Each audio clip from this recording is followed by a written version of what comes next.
The night sky is a tapestry of silence, woven with stars that have looked down upon the earth for longer than we can measure. Before there were cities of steel and glass, these same stars watched over marble temples and olive groves, witnessing stories that have drifted through the centuries like smoke. Tonight, we do not seek the noise of the modern world, nor do we seek the urgency of the day. We seek only the quiet, rhythmic pulse of the past. If you are listening with eyes closed, let your shoulders drop. Let the tension in your jaw release. If you enjoy drifting into these ancient worlds with us, you may gently tap the like button or subscribe, but only if it does not stir you from your rest. We are here simply to float on the river of time. Let us begin by imagining the air of ancient Greece, warm and scented with pine and sea salt. In the beginning, before the poets gave them names, the gods were not merely figures in a story, but the very forces of the world itself. They were the thunder rolling across the valley, the foam upon the crashing wave, and the silent heat of the midday sun. And like the natural world, their connections were vast, complex, and occasionally turbulent. We look first to the highest peak, to Mount Olympus, where the air is thin and cold. Here, the king of the gods, Zeus, and the queen, Hera, ruled not in perfect harmony, but in a delicate cosmic balance. To the ancient mind, their union was the meeting of earth and sky, of authority and tradition. Yet the stories whispered in the agoras were not always of peace. They told of a king whose gaze wandered to the mortal world, to the valleys and the riverbanks. Zeus was the storm, unpredictable and expansive, forever reaching beyond his boundaries. Hera was the hearth, the keeper of vows, and the protector of the sacred bond. When these two forces clashed, it was not merely a domestic dispute, but a shaking of the heavens. We see the mortal woman, Io, transformed and wandering the earth, her journey etching names onto the seas themselves. We see the intricate dance of jealousy and power, a reminder that even the divine must navigate the treacherous currents of loyalty. It is a story of balance, constantly lost and constantly restored, a cycle as inevitable as the turning of the seasons. Drift now from the airy heights of the throne room to the heat of the forge. Here the fire glows orange against the shadows, illuminating the god of invention, Hephaestus. He is the quiet worker, the shaper of metal, the one who finds beauty in structure and form. But in the logic of myths, the artisan is often paired with the muse of desire. Aphrodite, the golden one, born of sea foam and light, was bound to him, yet her heart was drawn to the chaotic energy of Ares, the god of war. It is a triangle composed of three distinct elements: fire, beauty, and conflict. There is a famous moment told softly by the poets where the artisan crafts a net of gold, fine as a spider's web and invisible to the eye. He drapes it over the bed, a silent trap for the lovers. When Ares and Aphrodite are caught in its mesh, the other gods gather not to punish, but to laugh. It is a laughter that echoes through time, a recognition that passion often leads to entanglement. The story resolves not in destruction, but in a strange acceptance. The net is lifted, the lovers flee, and the artisan returns to his anvil. The fire burns on, steady and calm, reminding us that while passion flares and fades, the work of building a life continues in the quiet moments between. Let the scene shift now. The fire fades, replaced by the cool, salty breeze of the Aegean Sea. We are standing on the shores of a world on the brink of change. A golden apple, inscribed with a promise to the fairest, rolls across the floor of a divine wedding feast. It is a small object, yet it carries the weight of destiny. Paris, a prince of Troy who lived simply as a shepherd under the open sky, was asked to make a choice. He did not choose power, nor did he choose wisdom. He chose beauty. He chose Helen. This choice is often remembered for the war it sparked, for the 1,000 ships that cut through the waves. But tonight, let us focus on the quiet tragedy of the heart. Helen, whether she went willingly or was pulled by the strings of Aphrodite, became a figure of longing and regret. Paris, guided by desire rather than duty, found that the prize he sought carried a heavy burden. Their love was a storm that reshaped the map of the ancient world. Yet beneath the clamor of bronze and the fall of walls, there is the simple, melancholic truth that desire often leads us far from home, across oceans deep and dark, to shores we never intended to visit. Further east, across waters that turn black at night, lies the land of Colchis. Here, the air is thick with magic and the scent of strange herbs. We find Jason, the seeker of the golden fleece, standing before Medea. She is not like the other figures of myth. She is a sorceress, a granddaughter of the sun, possessing knowledge of roots and spells. Her love for Jason was not a gentle unfolding, but a fierce and sudden strike. She severed ties with her father. She left the sacred groves of her ancestors, all to aid the hero in his quest. The tragedy of Medea and Jason is a story of imbalance. She gave everything, her home, her magic, her loyalty. He, bound by the practical ambition of a king, eventually sought to leave her for a more convenient alliance. The unraveling of their bond is dark and heavy, a reminder that oaths made in the moonlight must be kept in the daylight. It teaches us that devotion, when unreciprocated, can curdle into a sorrow profound enough to shake the foundations of a palace. It is a somber tale, drifting in the mist, warning of the fragility of promises. Let us leave the shadows of Corinth and find a quieter place, a cave on the island of Naxos. Here, the hero Theseus, having survived the labyrinth thanks to the clever thread of Ariadne, makes a choice of silence. As Ariadne sleeps, listening to the rhythm of the tide, Theseus sets sail, his ship slipping away toward the horizon. Abandonment is a cold wind, but in the world of myth, no one is truly left alone for long.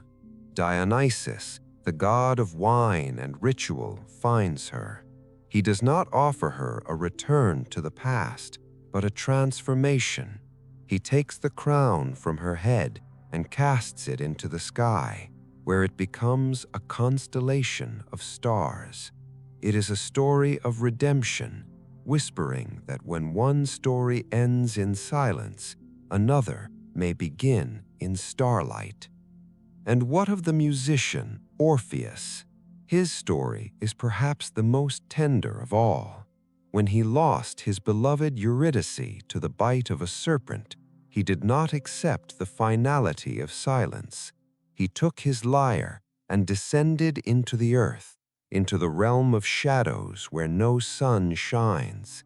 His music was so pure, so laden with the heavy sweetness of grief, that the wheel of fate paused. He was granted a chance to lead her back to the light on one condition: He must trust. He must not look back. The journey upward was long and steeped in quiet. He could not hear her footsteps. He could not hear her breath.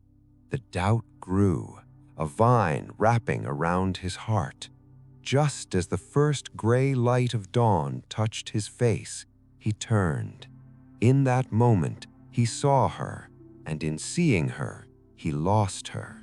She drifted back into the mist, a shadow among shadows. It is the ultimate lesson of the heart. Sometimes to love is to trust in what we cannot see, and to look back is to lose the path forward. Now, let the geography shift. The sharp peaks of Greece soften into the 7 hills of Rome. The myths of gods and monsters fade, replaced by the solemn, grounded rituals of the Roman people. We find ourselves in a villa at twilight. It is the eve of a wedding. In Rome, marriage was not merely a union of hearts, but a binding of households, a contract signed in the presence of the ancestors. Picture the bride. She is preparing for the transition from girlhood to the sacred role of the matron. Her dress is simple, a straight tunic woven from pure wool, tied at the waist with the knot of Hercules, a symbol of strength and complexity. But it is her veil that catches the light. It is the flammeum, colored like a flame, a deep, rich saffron orange that glows against the white wool. It covers her, separating her from the world she knew, preparing her for the hearth she will tend. Observe the rituals, slow and deliberate. The hair is parted not with a comb, but with the tip of a spear, a relic of ancient days, dividing the past from the future. She wears a ring of iron on her finger, plain and unadorned, a circle of strength. There are no grand speeches here, only the murmur of old Latin prayers. The omens have been read, the sky has been watched for the flight of birds. The month of June has been chosen, for to marry in May is to invite the spirits of the old dead. The procession begins by torchlight. The flute players lead the way, their notes drifting through the narrow streets. The bride is led to her new home, where she must not step on the threshold, for that is the boundary between the worlds. She is lifted across, carried into her new life. Fire and water are presented to her, the elemental basics of existence. She touches them, accepting her duty to sustain life. It is a ceremony of weight and gravity, a recognition that love is built on the foundation of order, continuity, and the quiet keeping of the flame. As the torches burn low and the guests depart, the silence returns. The myths of the Greeks and the rituals of the Romans settle into the dust of history. The saffron veil is folded away. The lyre of Orpheus hangs in the stars. The net of Hephaestus is unspun. All that remains is the night, deep and still, holding these stories in its vast, velvet embrace. Let them drift through your mind like leaves on a slow-moving river, carrying you gently, softly, into the dark. The heavy wooden doors have finally closed against the street, shutting out the fading echoes of the flute players and the distant hum of the city. Inside the atrium, the air grows still, settling into the cool, stone silence that defines a Roman home at night. The torches that guided the procession have been extinguished, leaving behind the faint, resinous scent of charred pine and the sweet, lingering aroma of the marriage feast. Shadows stretch long and thin between the columns, dancing softly as the oil lamps burned low in their terracotta bowls. It is a time of transition, not just for the bride who has crossed the threshold, but for the house itself, which seems to inhale the new presence and hold its breath in quiet anticipation. In the center of the room, the moonlight falls through the open roof, casting a pale, perfect square upon the water of the shallow pool below. The water is motionless, a dark mirror reflecting the few stars that manage to pierce the city haze.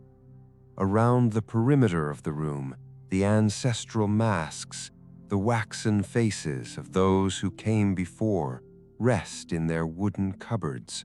They are the silent witnesses to this union, watching from the shadows with hollow eyes.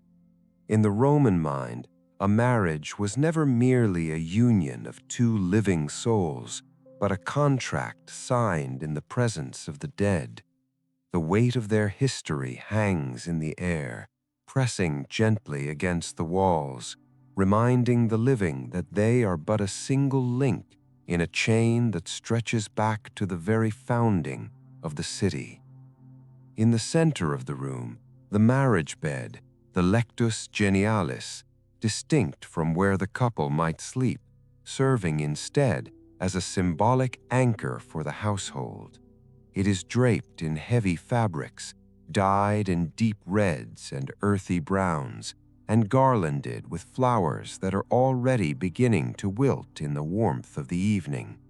The petals of myrtle and marigold curl inward, their fragrance becoming richer and more heavy as they fade. This bed is the heart of the home's potential, a silent promise of the generations that are yet to arrive. It stands empty now, a monument to duty and to the future, bathed in the soft, flickering orange glow of the dying embers in the brazier. As the night deepens, the bride is no longer the girl who ran through her father's courtyard. The saffron veil has been set aside, folded carefully into a cedar chest where the scent of wood will preserve it. The intricate braids, parted by the iron spear point, are loosened, allowing the hair to fall simply once more. She is stepping into the role of the matrona, the mother of the household, a figure of dignity and immense responsibility. In the morning, she will be handed the keys to the storerooms. She will oversee the spinning of the wool. She will direct the slaves who tend to the hearth. But for now, in this quiet interlude between the ceremony and the dawn, she exists in a space of stillness, suspended between the life she knew and the life she must now build. The household gods, the Lares and Penates, watch from their small shrine near the hearth. They are small figures of bronze and clay, worn smooth by generations of touch and offering. They guard the pantry and the doorway, the fire and the table. Tomorrow, the new wife will offer them a pinch of salt or a small cake of spelt, introducing herself to the spirits that govern this specific roof. It is a relationship of mutual respect, a quiet negotiation with the divine forces that dwell in the corners of the room. The fire in the hearth snaps softly, a single spark rising and vanishing into the dark, signaling that the home is awake even as its inhabitants sleep. Outside, the wind shifts, rustling the leaves of the cypress trees in the garden. The sounds of Rome are distant and muffled, a world away from the intimate, enclosed universe of the domus.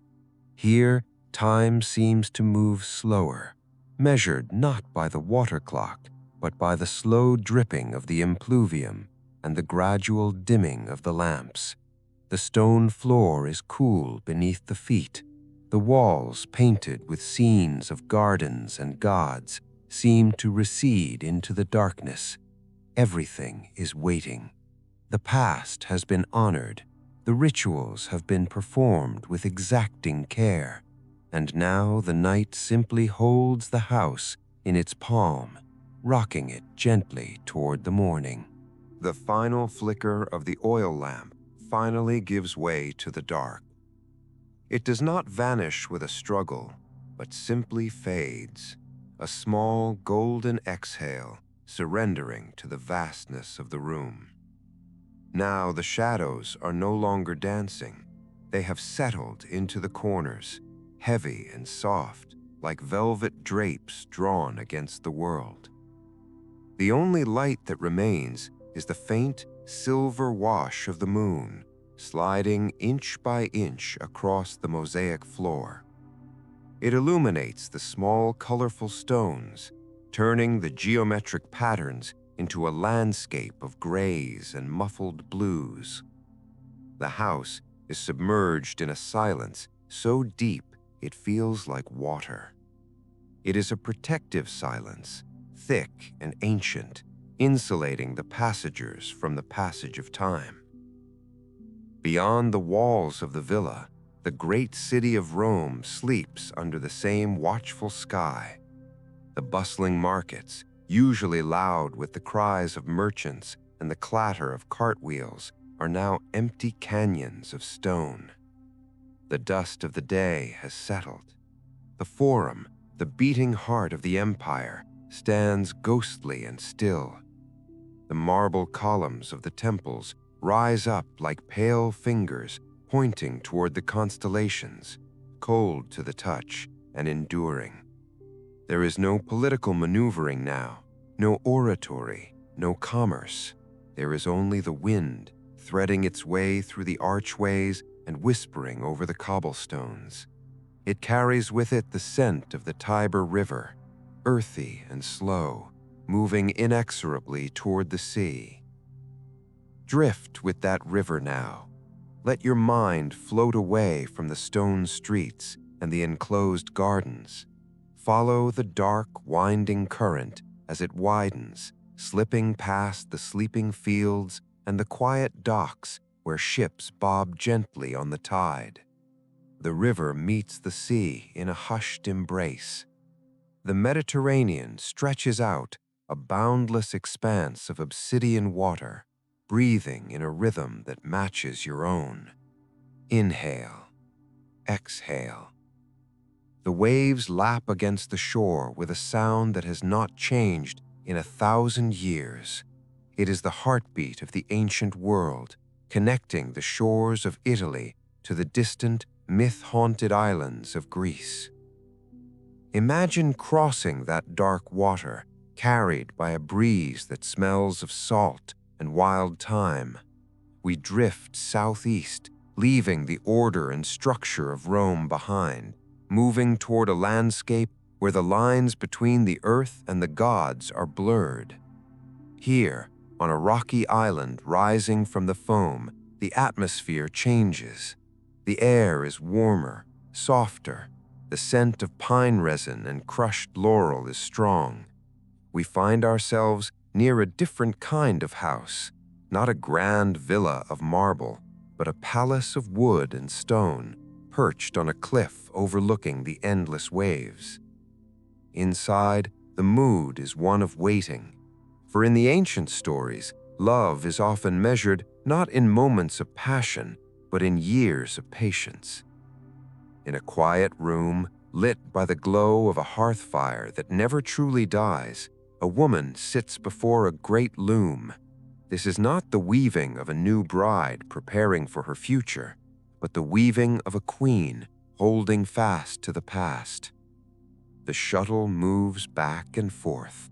The rhythmic click of wood on wood is a hypnotic metronome in the stillness. She works the thread with hands that know the texture of wool as well as they know the shape of her own grief. The tapestry grows, row by row, a story written in fabric. But here, in the quiet of the night, there is no urgency to finish. The act of weaving itself is the anchor. Outside, the sea crashes against the jagged rocks below, a reminder of the vast distances that separate the wanderer from the home. The sound is lonely, yet rhythmic and soothing. It speaks of the long journey, of the years spent watching the horizon, of the faith that remains when all else has faded. The wind rattles the wooden shutters gently, asking to come in, but the room remains secure, a sanctuary of memory and endurance. Time here feels different. It is not measured by the water clock or the sundial, but by the slow unraveling of the thread. The seasons pass in a blur of sun and rain, turning the olive leaves from silver to green and back again. But in this room, it is always night, always quiet, always the steady rhythm of the hands moving, the shuttle sliding, the breath rising and falling.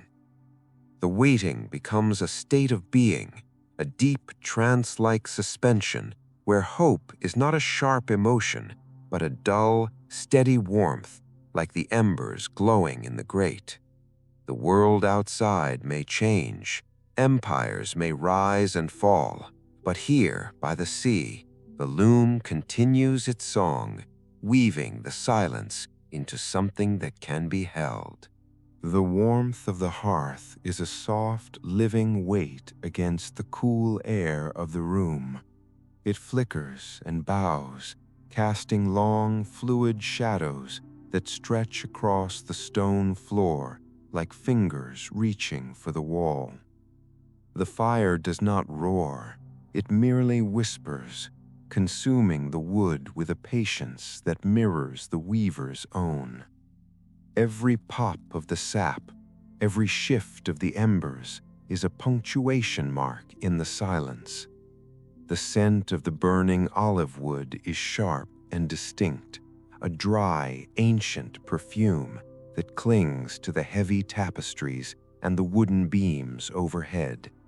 It is the scent of a home that has stood against the wind for generations, a smell that speaks of endurance and the quiet, steady burning of a flame that refuses to go out. Eventually, the hands pause in their work. The shuttle rests against the polished wood of the frame. The thread, pulled taut, goes slack for just a moment. The gaze lifts from the intricate pattern of the wool toward the narrow opening where the shutters rattle softly against the latch. There is a compulsion to look out, to bridge the distance between the safety of the interior and the wild, unmeasured vastness of the night. The wooden panels are pushed open. The cool night air rushes in, carrying the damp, briny taste of the sea and the moisture of the low-hanging clouds. It washes over the face, cleansing the heat of the fire, bringing with it the chill of the deep water. Below the cliff, the sea is a restless, breathing entity. It pulls back from the stone, gathering its strength in silence, then returns in a wash of white foam that glows faintly in the starlight. The sound is constant. It is a deep, rhythmic thrumming that vibrates through the bedrock of the island. It is the sound of the earth breathing in and out.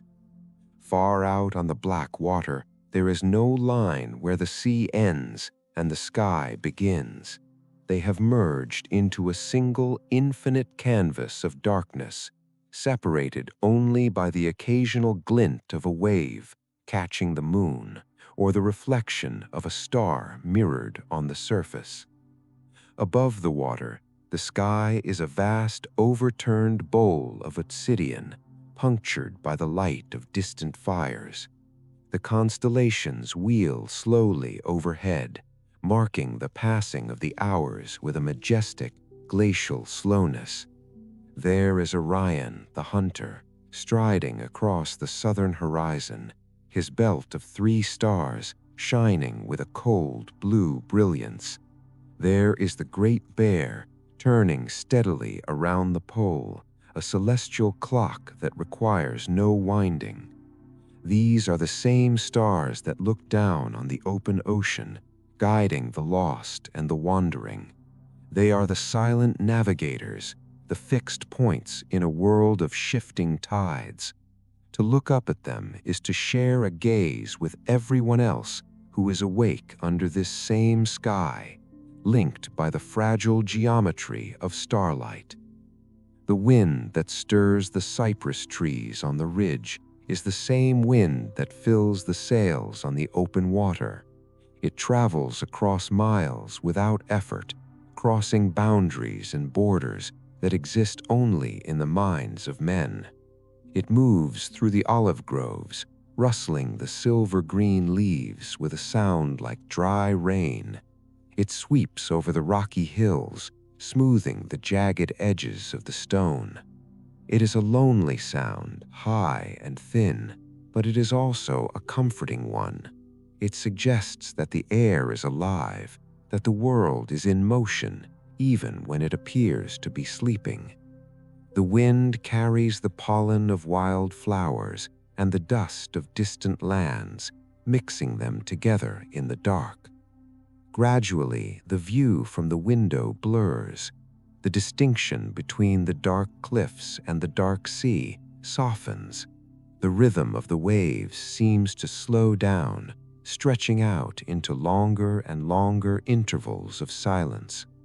The eyes grow heavy, lulled by the repetitive motion of the water and the steady rotation of the stars.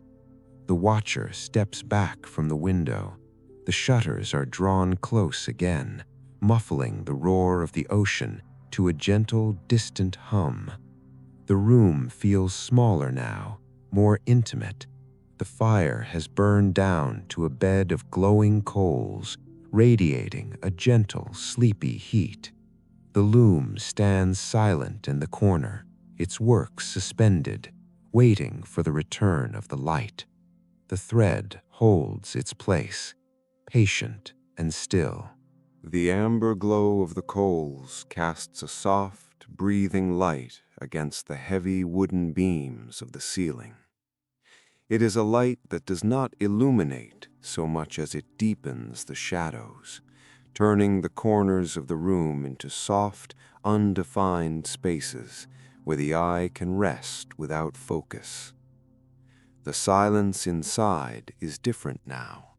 It is no longer the expectant silence of a task waiting to be finished, but the heavy, settled silence of completion. The dust motes that danced in the firelight have settled. The air is still, thick with the lingering warmth and the faint, dry scent of the stone walls, releasing the day's heat back into the cool night. In the corner, the loom stands like a silent sentinel, its wooden frame rising tall into the gloom.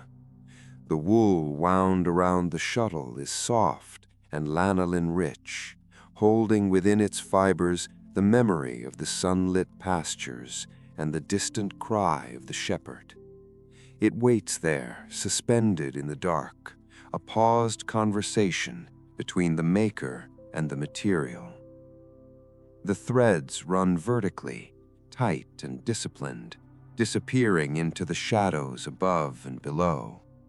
To touch them would be to feel the tension of the weight, but tonight hands are still. Tonight the work is forgotten, absorbed into the greater stillness of the house. Let your mind drift now from the quiet room, slipping through the cracks in the shutters and down the rocky path that leads to the water's edge. The stone underfoot is cool and smooth, worn by centuries of footsteps and the salt spray of the winter storms. Down here, the sound of the ocean is louder, a rhythmic washing of stone and sand that mimics the slow, deep breathing of a sleeper. There is a small wooden dock, weathered and gray, reaching out into the black water like a finger pointing toward the horizon. Out on the open sea, far beyond the sight of the island, a ship cuts silently through the waves. It is a dark shape against a dark sky, its timber hull groaning softly as it rolls with the swell. The water here is deep and cold, a vast liquid wilderness that stretches out in every direction. The ship moves without urgency, carried by a wind that is gentle and steady, filling the square sail with a hushed, rustling power. The ropes, thick and rough with salt, creak against the wood, a slow, repetitive song of travel that has lulled sailors to sleep for 1,000 years. On the deck, the air is damp and fresh, tasting of the infinite distance. The men are asleep, wrapped in heavy cloaks, their breathing syncing with the rise and fall of the vessel. They are suspended between the land they left and the land they seek, existing for this moment in a world made only of water and wind. The sea cradles them, lifting the ship and lowering it, lifting and lowering, a motion as ancient and reliable as the rotation of the stars overhead. The wake of the ship trails behind, a faint frothy line of white that glows for a moment before dissolving back into the blackness of the deep. The horizon is lost in the mist. There is no hard line separating the ocean from the heavens, only a gradual lightening of the gray where the stars begin to shine. The constellations reflect on the surface of the swells, dancing and distorting with the movement of the water. To look down is to see the sky. To look up is to feel the depth of the sea. In this middle space, in this quiet drift, the mind lets go of the map. It lets go of the destination. There is only the motion, the cool air, and the vast, comforting emptiness of the night. It is a place where burdens are set down, where the weight of the journey is carried by the water, and the traveler can finally, fully rest. The gentle undulation of the waves creates a rhythm that enters the body, slowing the pulse to match the tide. There is no resistance here, only the yielding of the water to the wood and the wood to the water. The ship does not fight the sea, but moves in harmony with it, a small floating world wrapped in the immense quiet of the open ocean. The surface is not glass, but a dark textured silk, rolling in long, slow folds that catch the starlight and scatter it in fleeting diamonds. Every rise of the bow is a breath taken in. Every dip is a breath released.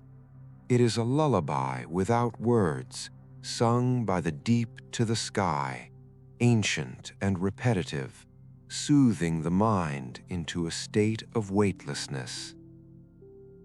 High above the mast, the Milky Way stretches like a river of spilled milk across the obsidian dome.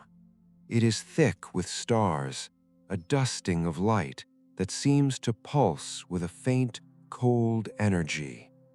There are no clouds to obscure the view, only the sheer, terrifying beauty of the cosmos looking down upon the solitary vessel. The air is cool and clean, stripped of the sense of land.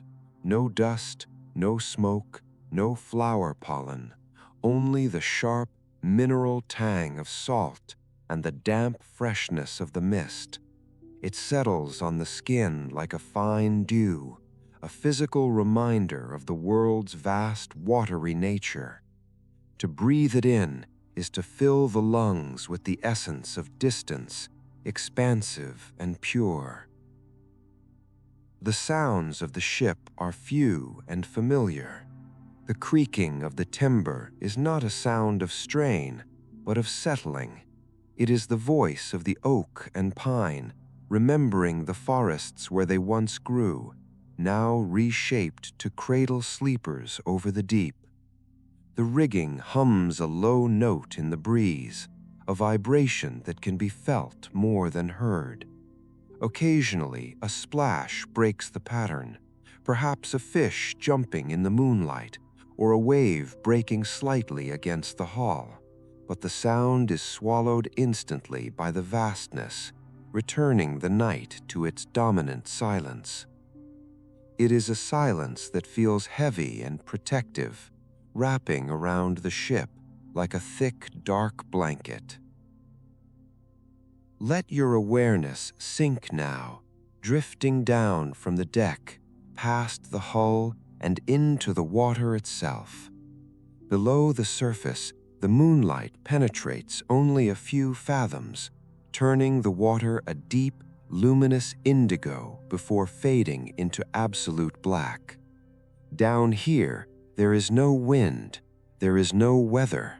There is only the immense pressing weight of the ocean, a stillness that has remained undisturbed for eons. The currents move slowly like rivers of oil, sliding past one another in the dark. It is a world of suspension, where gravity seems to loosen its grip, and everything floats in a quiet, eternal equilibrium. The chaotic movements of the world above do not reach this deep. Here there is only peace, dark and absolute. Rising back to the surface, the moon has climbed higher in the sky. Its light paints a silver road across the water, a shimmering path that leads nowhere and everywhere. The shadows on the deck have shifted, lengthening and turning with the slow rotation of the earth. Time feels fluid here, unanchored from the markers of the day. There is no morning to rush toward, no evening to leave behind. There is only this extended moment of night, stretching out in all directions. The horizon is a soft blur, a suggestion of a boundary that can never be reached. The ship is a fixed point in a moving universe, a cradle rocking gently between the water below and the stars above. Far in the distance, perhaps miles away, perhaps in a dream, there is the faint suggestion of land. It is not a shape that can be seen, but a presence that can be felt. The wind carries a subtle shift in temperature, a hint of warmth radiating from stones that baked in the sun all day. It brings the ghost of a scent, wild rosemary, dry earth, pine resin, drifting over the waves to mix with the salt. It is a promise of rest, but not yet. For now the journey continues. The drifting is the destination.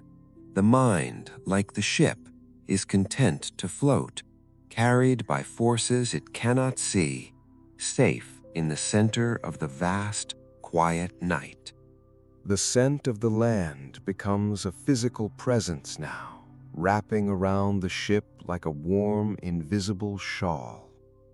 It is the smell of sun-baked stone that has slowly released its heat into the dark, mixed with the dry, resinous perfume of the Aleppo pines clinging to the cliffs.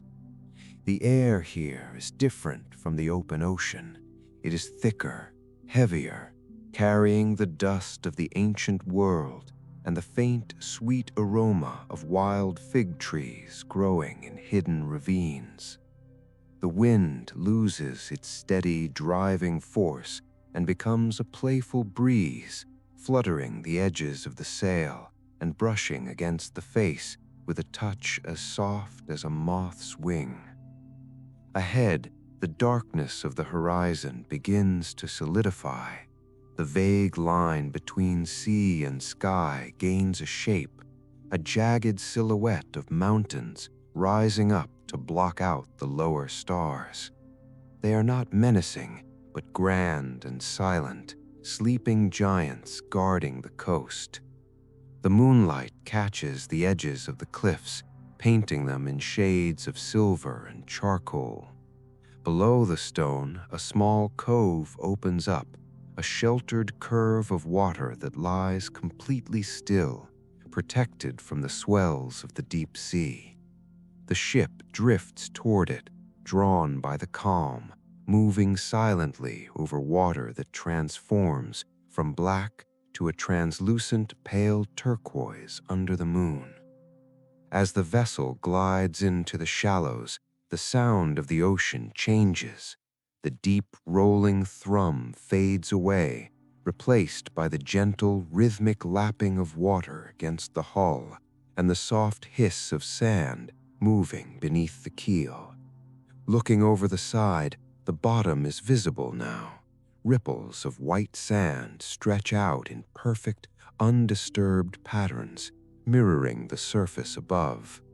Dark patches of seagrass sway languidly in the current, dancing in slow motion. A school of small fish, startled by the shadow of the boat, darts away in a flash of silver, like coins spilled into a fountain.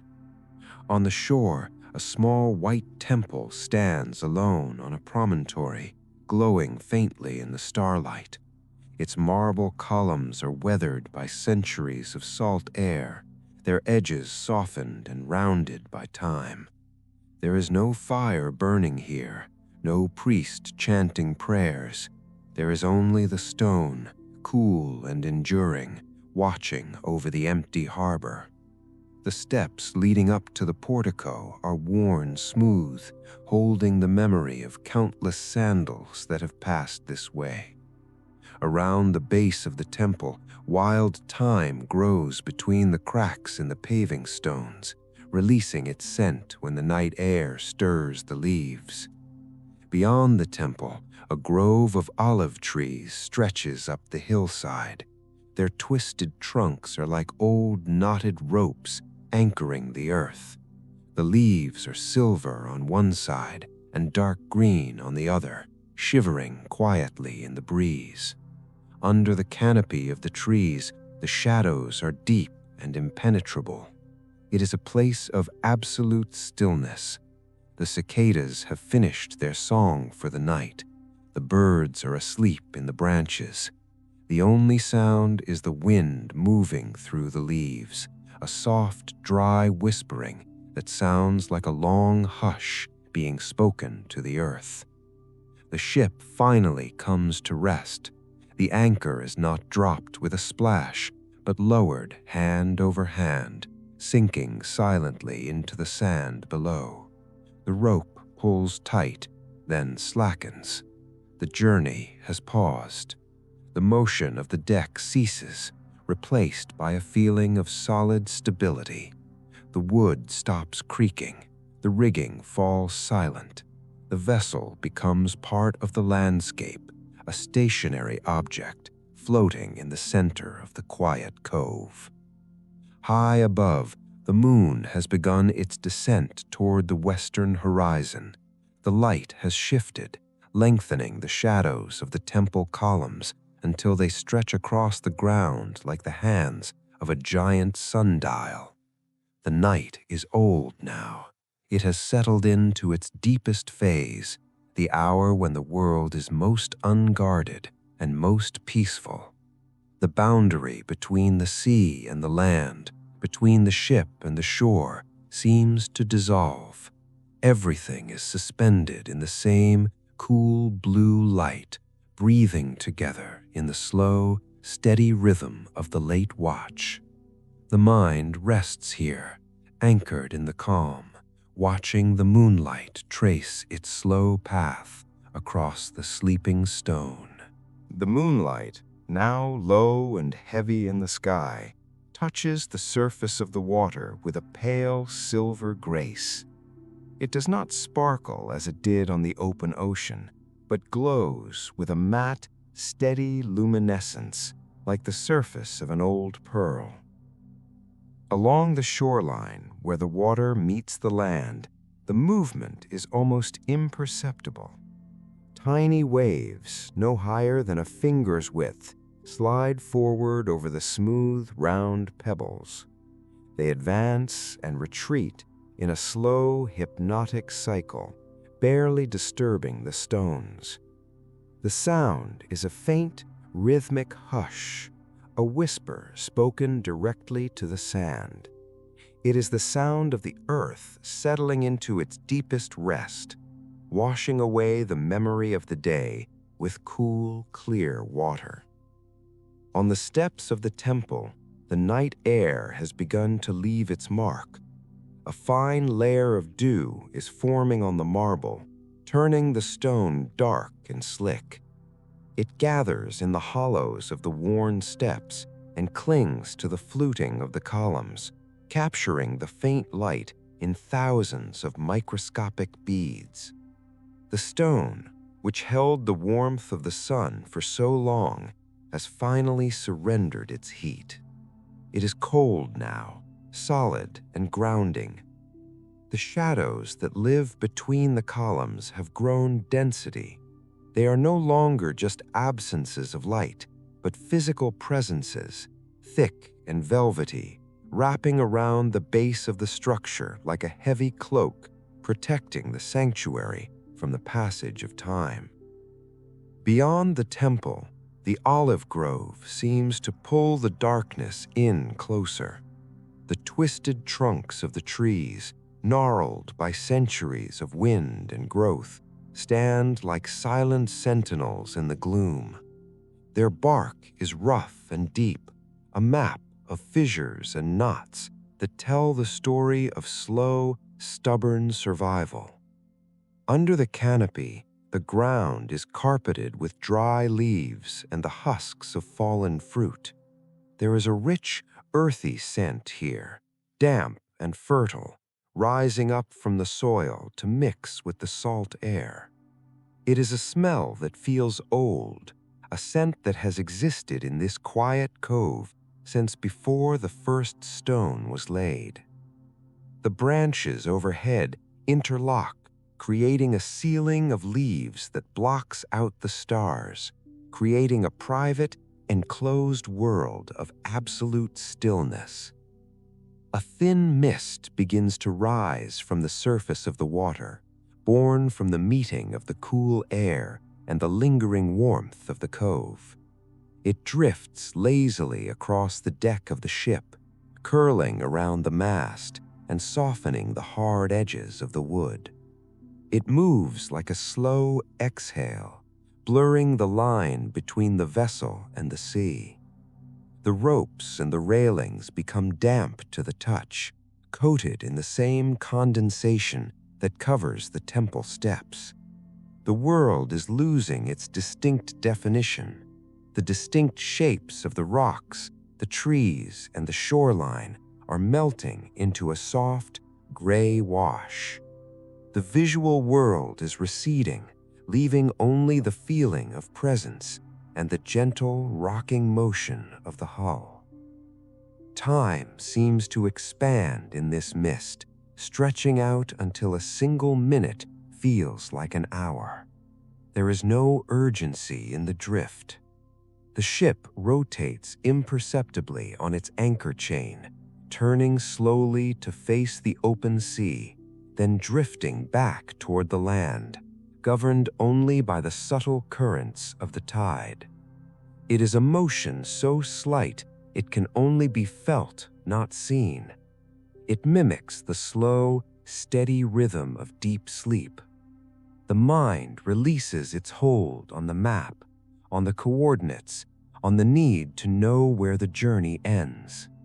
There is only this cove, this mist, and the quiet, heavy comfort of the night. Far overhead, the stars have rotated further, marking the silent passage of the watch.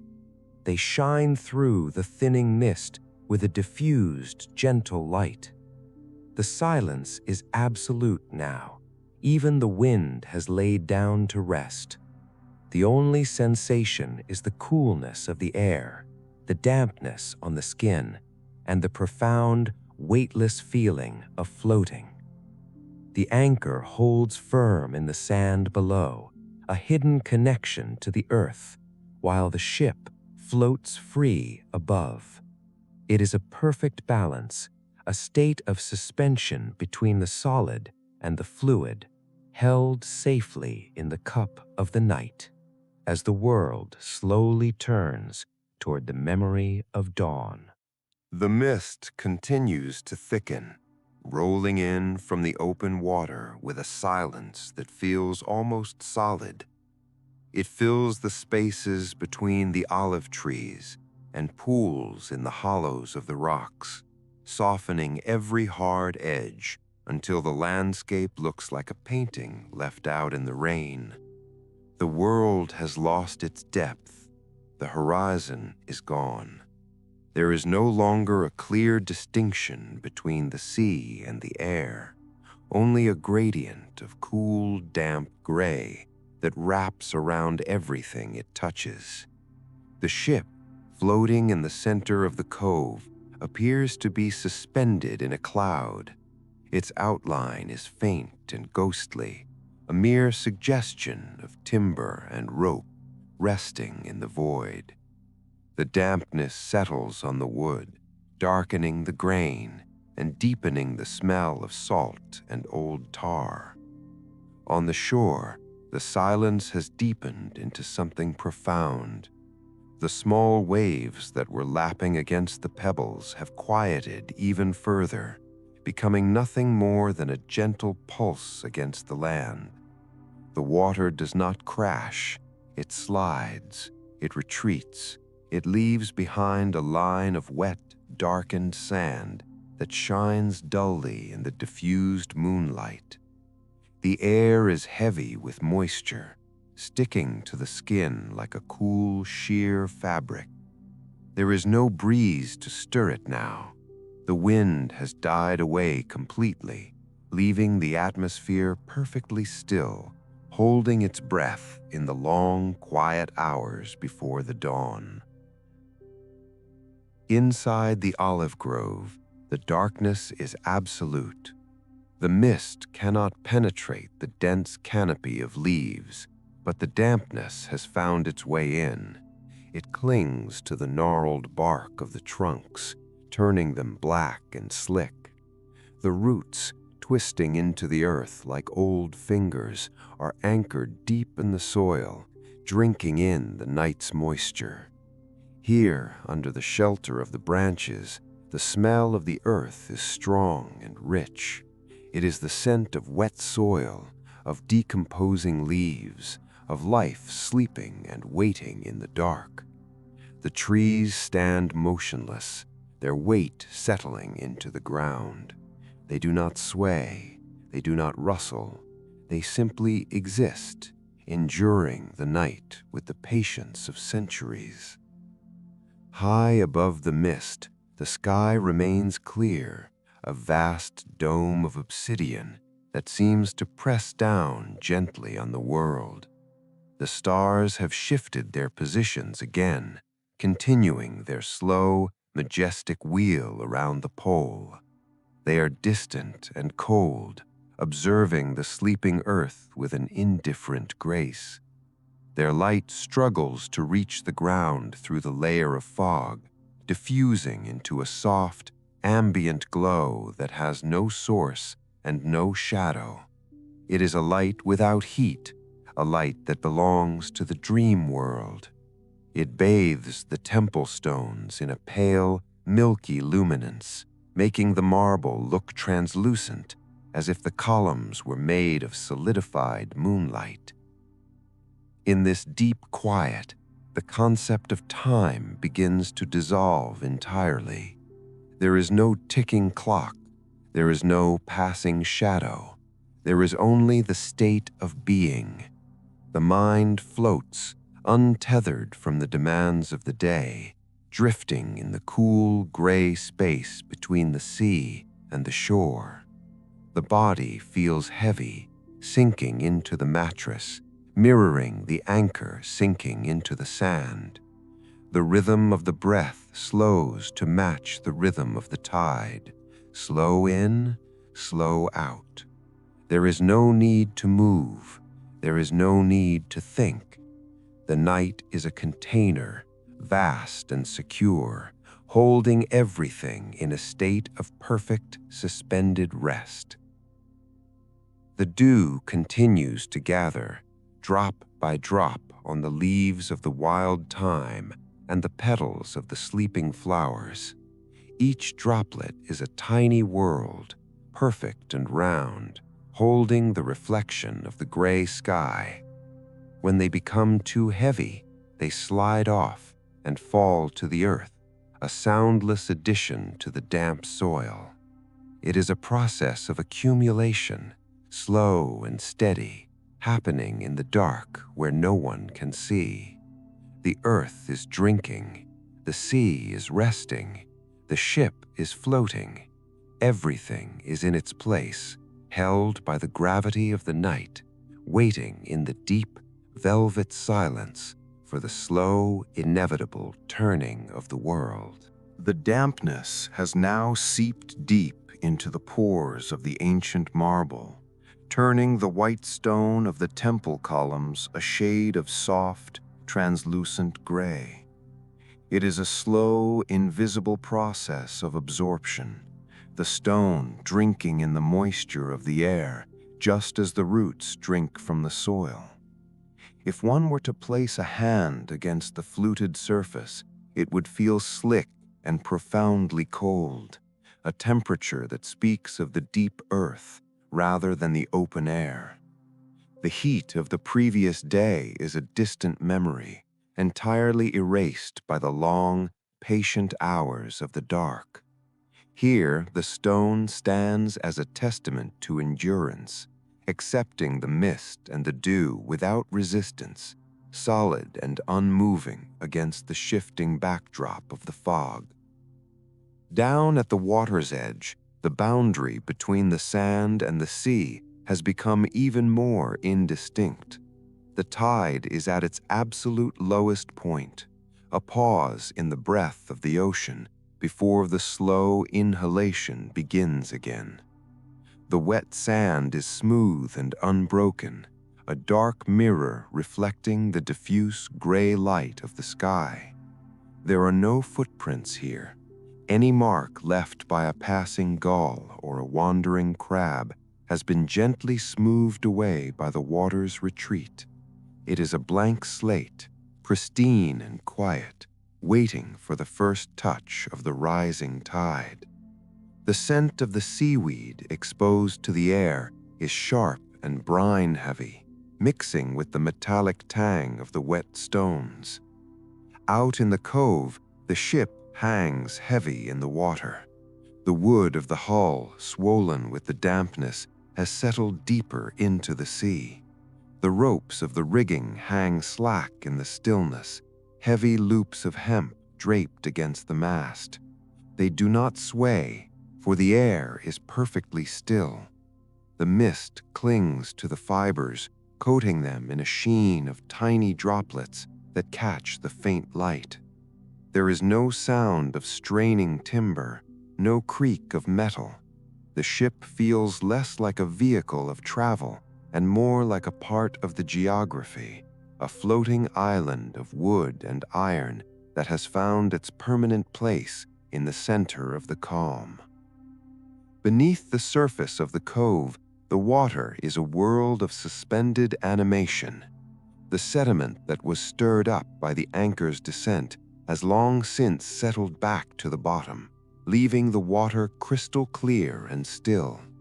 The fish have retreated to the shelter of the rocks, hovering motionless in the dark crevices. The crabs have buried themselves in the sand. Nothing moves in the deep. The water presses in from all sides, a cool, uniform weight that holds everything in a state of perfect equilibrium. It is a silence that is felt as much as heard, a pressure that quiets the mind and slows the heart. Back in the olive grove, the mist has lowered itself completely onto the canopy.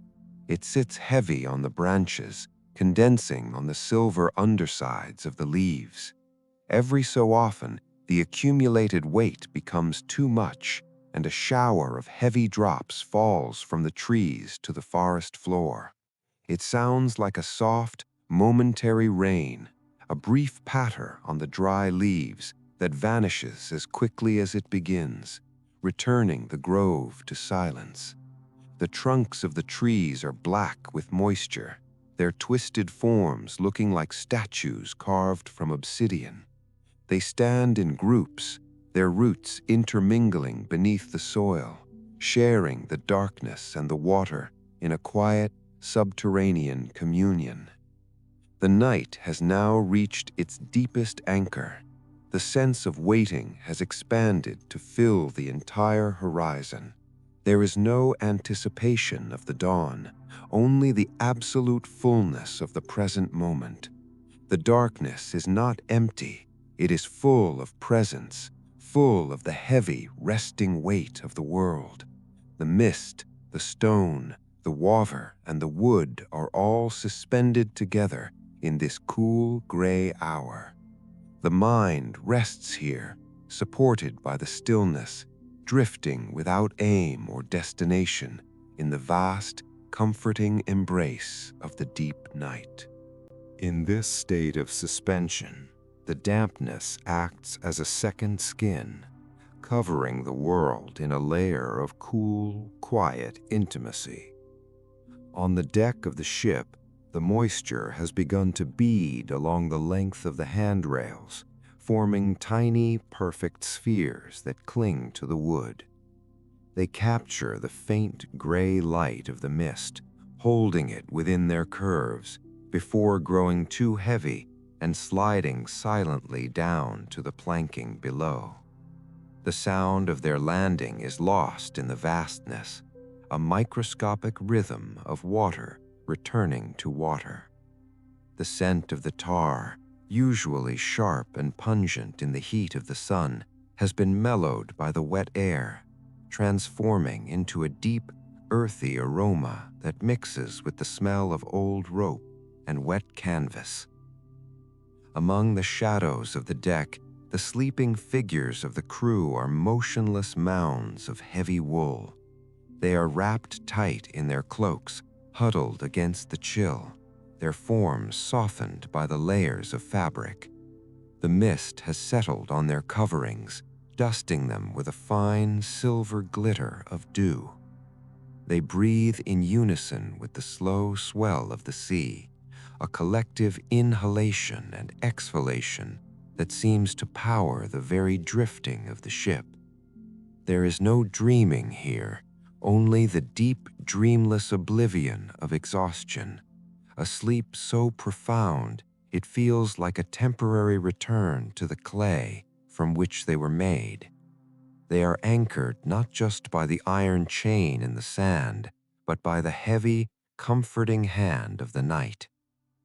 Beyond the ship, the surface of the cove has become a membrane, a thin, tension-held boundary between the air and the deep. It is perfectly smooth, undisturbed by even the slightest ripple.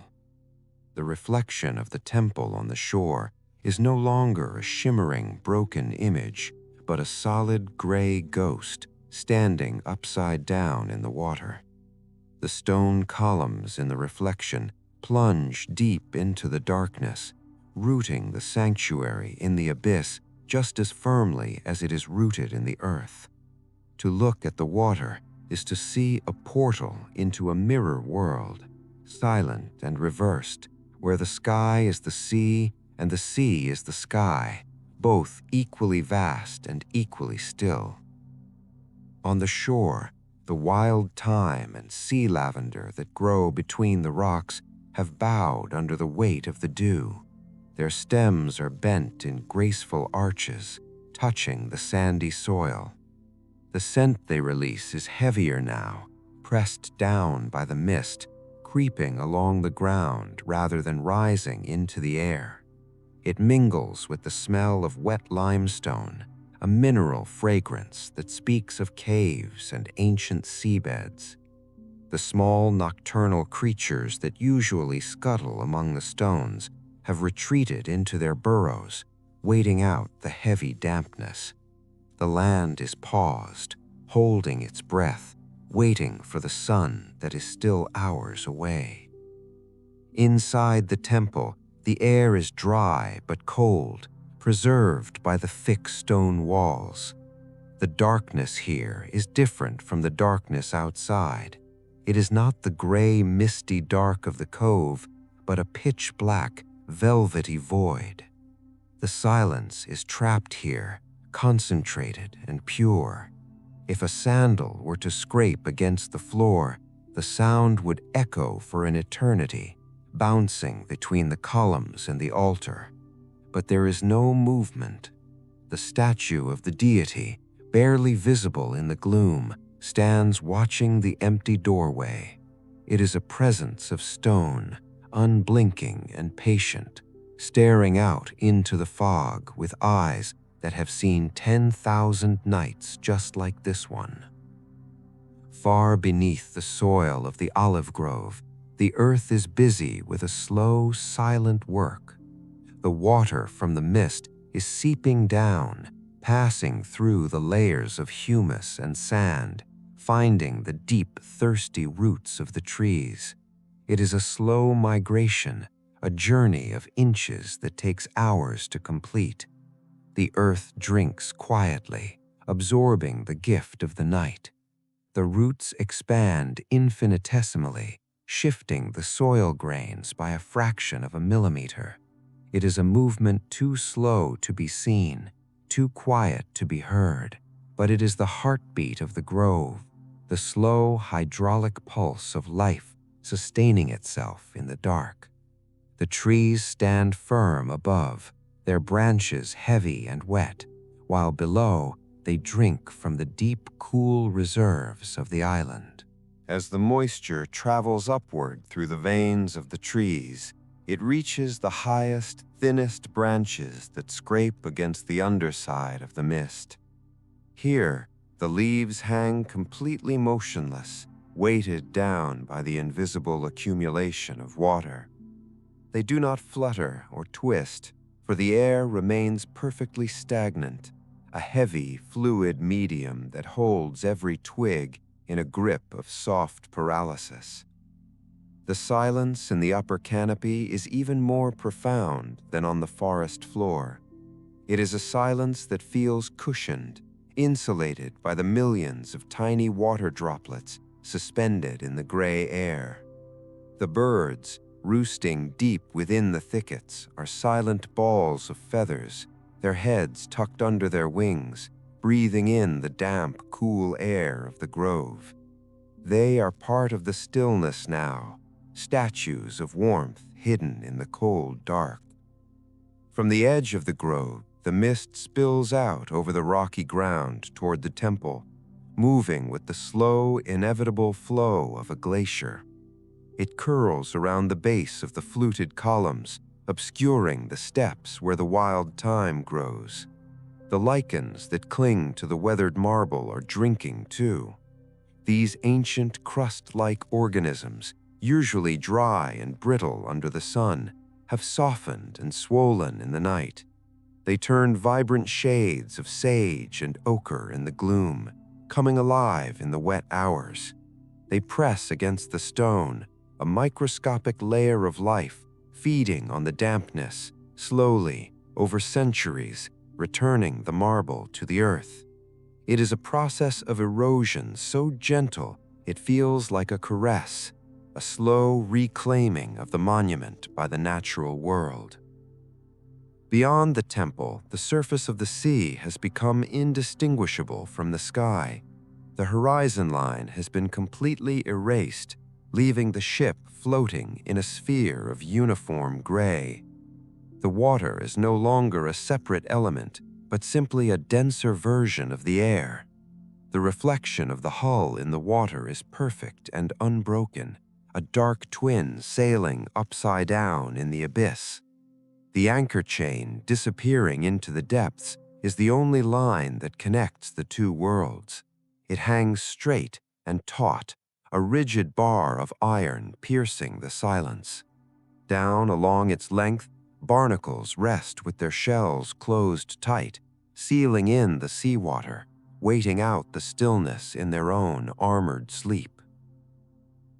The air around the cove has cooled to its lowest point, reaching a temperature of absolute stability. It is a chill that does not bite, but rather numbs and soothes. It settles on the skin like a cool cloth, lowering the temperature of the blood, slowing the pulse. The heat of the previous day, the worry of the journey, the anticipation of the arrival, all of it has been leached away by the cold stone and the dark water. What remains is a feeling of clarity and emptiness, a scouring of the mind by the salt and the fog. The world feels simplified, reduced to its most basic elements: water, stone, mist, and the enduring, patient dark. High on the cliffs that overlook the bay, the rock face is wet and shining. The geological layers, strata of limestone and shale laid down over millions of years, are highlighted by the dampness. They tell a story of ancient seas and long-forgotten storms, recorded in the stone. Tonight, the cliffs are silent watchers, looming over the fog-filled cove. They block the wind from the interior of the island, creating this calm of pocket. They are the guardians of the quiet, shielding the sleeping ship and the drinking trees from the restless energy of the wider world. The mist clings to their jagged faces, filling the crevices and softening the sheer drop, turning the dangerous heights into soft gray slopes that fade into the nothingness above. In this deep, monochromatic world, the eyes no longer need to focus. There are no sharp lines to follow, no movements to track. The vision relaxes, widening to take in the soft, blurred shapes of the night. The mind follows suit, releasing its grip on specific thoughts, allowing them to dissolve like the mist into the air. There is a sense of immense oceanic time, where a minute and a century feel exactly the same.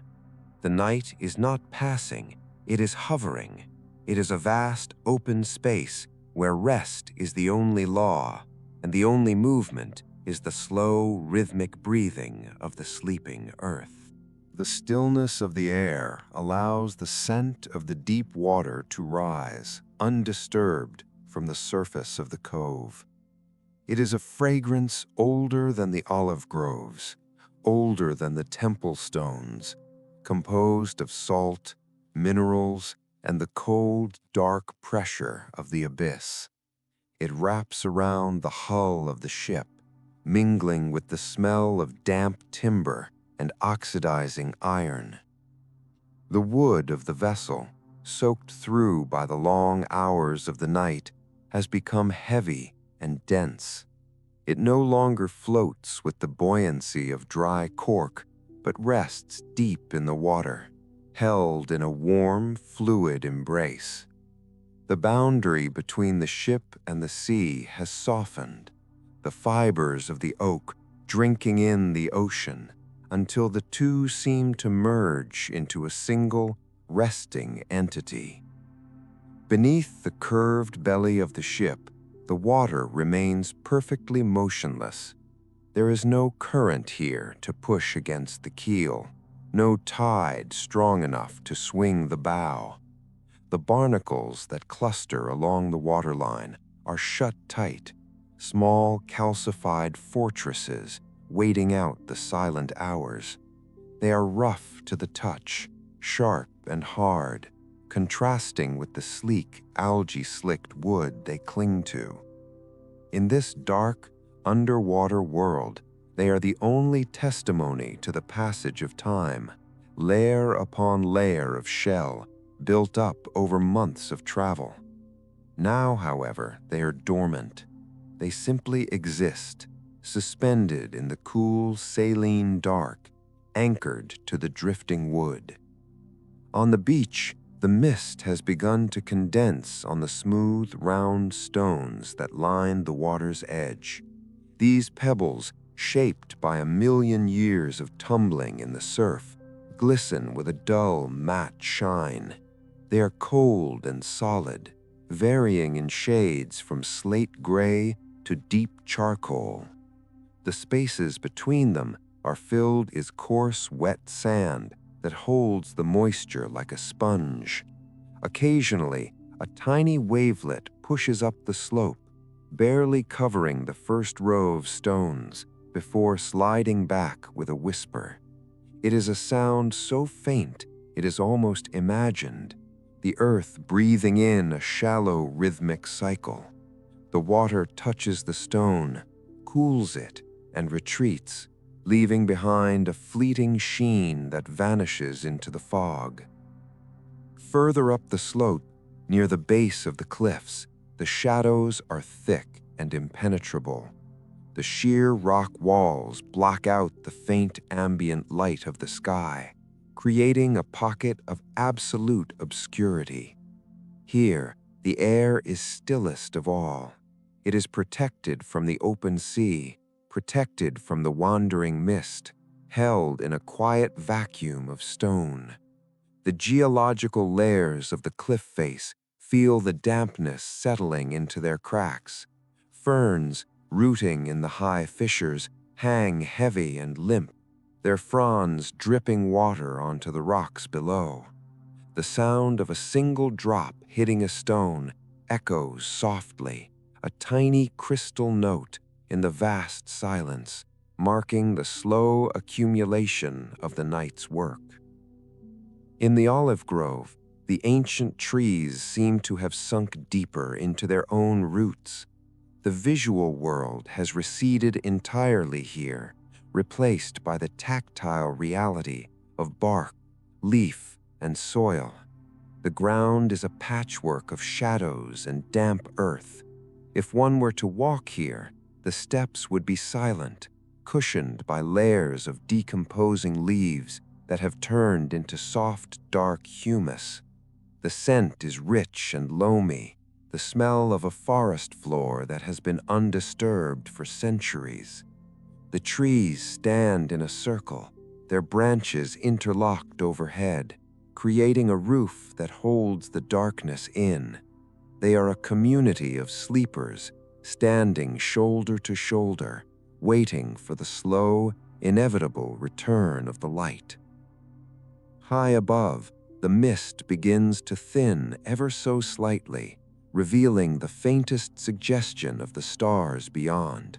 They are not clear points of light, but soft, diffused glows, like lanterns through heavy glass.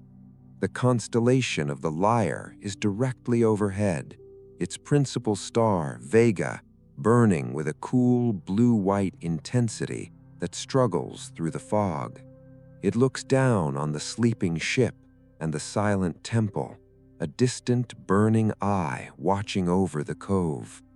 The connection between the star and the sea is re-established, a line of faint light traveling across the vacuum of space, through the atmosphere and down into the mist, finally resting on the calm surface of the water.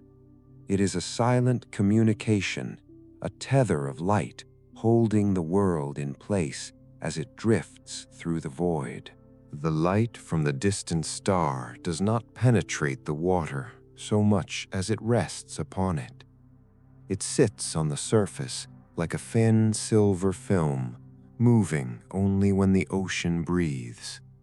The reflection is soft and diffused, spread out by the mist until it loses its shape entirely. It becomes a glowing patch of gray in the darkness, a faint beacon that offers no heat and no direction. It simply exists, a quiet companion to the sleeping ship. The water beneath it is undisturbed, holding the light without breaking it. There is a profound stillness in this interaction, a silent meeting between the cold vacuum of space and the dense, heavy reality of the sea. On the deck of the vessel, the dampness has soaked into the fibers of the ropes. The hemp, usually rough and scratching, has softened. It hangs heavy and limp from the spars, weighted down by the invisible accumulation of the fog. The knots, tied tight by sailors days ago, have swollen in the moisture, locking themselves into permanent, stone-hard shapes. They are cold to the touch, slick with the dew that continues to fall in a silent, microscopic rain. The bronze fittings on the mast, the rings and the cleats have turned dark and dull. They do not shine. They gather the water in heavy drops that hang from their undersides, suspended in defiance of gravity, waiting for a breeze that does not come. Ashore, the silence around the temple feels architectural. It is built from the heavy stone blocks and the spaces between the columns. The mist moves through the portico, drifting over the altar and curling around the base of the statues. It touches the cold marble faces of the carved figures, leaving a sheen of moisture on their stone eyes. They stare out into the fog, unblinking and serene. The lichens that encrust the eastern side of the temple are soft and swollen. They drink the air, expanding incrementally in the dark. The contrast between the enduring, hard stone and the soft, fleeting mist creates a sense of deep, timeless balance. The temple is an anchor, holding the drifting fog in place. Under the canopy of the olive grove, the air is stagnant and rich. It smells of wet bark and decomposing leaves, a scent that rises from the floor of the forest. The roots of the trees, exposed in places where the soil has washed away, look like dark snakes frozen in mid-movement. They twist over one another, diving deep into the earth to find the cool, damp stability of the island bedrock. Between the roots, the shadows are impenetrable. They are pools of absolute blackness where the light of the star cannot reach. Here, the night is total. It wraps around the trunks, insulating the grove from the open sea, creating a private, enclosed world of silence and growth. The cliffs that rise behind the grove have lost their sharp definition. The jagged rocks, usually stark against the blue sky, are now just looming shapes in the gray. The mist fills the cracks and the crevices, smoothing out the rough face of the stone. It softens the vertical drop, making the cliff look like a gentle slope of cloud. The sound of the water at the base of the cliff is muffled. The waves do not crash, they sigh. They slide against the rock and retreat, a sound that is absorbed instantly by the heavy air. There is no echo. There is only the singular, soft noise of water touching stone, repeating endlessly in the dark. Time continues to stretch, thinning out until it is barely perceptible. The ship does not pull against its anchor. The trees do not sway. The stars move so slowly that their progress can only be measured in hours, not minutes. The mind, observing this scene, feels the weight of the moment settling in. It is a comfortable weight, like a heavy blanket pulled up against the chill. There is no need to move. There is no need to wake. The world is holding itself in a perfect, fragile stillness.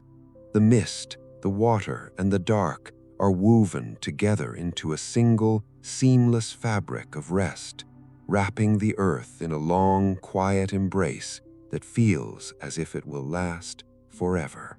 The embrace of the mist is absolute, blurring the boundaries of the physical world until there is no clear distinction between the air and the water. The ship is no longer a surface to be sailed upon, but a depth that has risen to meet the sky. The ship floats in this gray equilibrium, suspended in a medium that is neither liquid nor gas, but a heavy, damp silence. The moisture clings to the iron railings, gathering in cold, heavy beads that refuse to fall. They sit perfectly still, holding the faint, diffused light of the unseen stars within their curvature. To touch the metal would be to feel the chill of the deep ocean, a coldness that has seeped into the very skeleton of the vessel. Below the waterline, the hull is wrapped in a darkness that is thick and velvety. The water here is not empty, it is dense with the pressure of the stillness. The rudder, usually active and turning against the current, hangs motionless, a heavy wooden fin resting in the gloom. The weed that grows along the keel drifts in slow motion, waving gently in a current too weak to be felt by human skin. It is a silent, underwater forest, swaying to a rhythm that takes hours to complete. The fish have settled into the crevices of the rocks below, their gills moving in slow, rhythmic pulses, waiting out the long, quiet hours of the watch. The anchor chain descends into this abyss, a vertical line of iron disappearing into the gray. It is the only thing that connects the drifting world above to the solid world below. Each link is heavy and cold, locked together with its neighbor in a bond of rust and weight. Down at the bottom, where the anchor lies buried in the sand, the silence is geologic. There is no sound of waves here, no whisper of wind. There is only the immense, crushing weight of the water and the soft, shifting settlement of the silt. The sea floor is a landscape of slow, invisible change, where grains of sand are moved one by the faint breathing of the tide. On the shore, the boundary of the land is marked by a line of wet, dark stones. The mist has settled on them, turning their smooth surfaces into mirrors that reflect nothing but the gray void above. The spaces between the pebbles are filled with damp sand, cool and packed tight. A piece of driftwood, bleached white by the sun and now darkened by the night, lies stranded near the water's edge.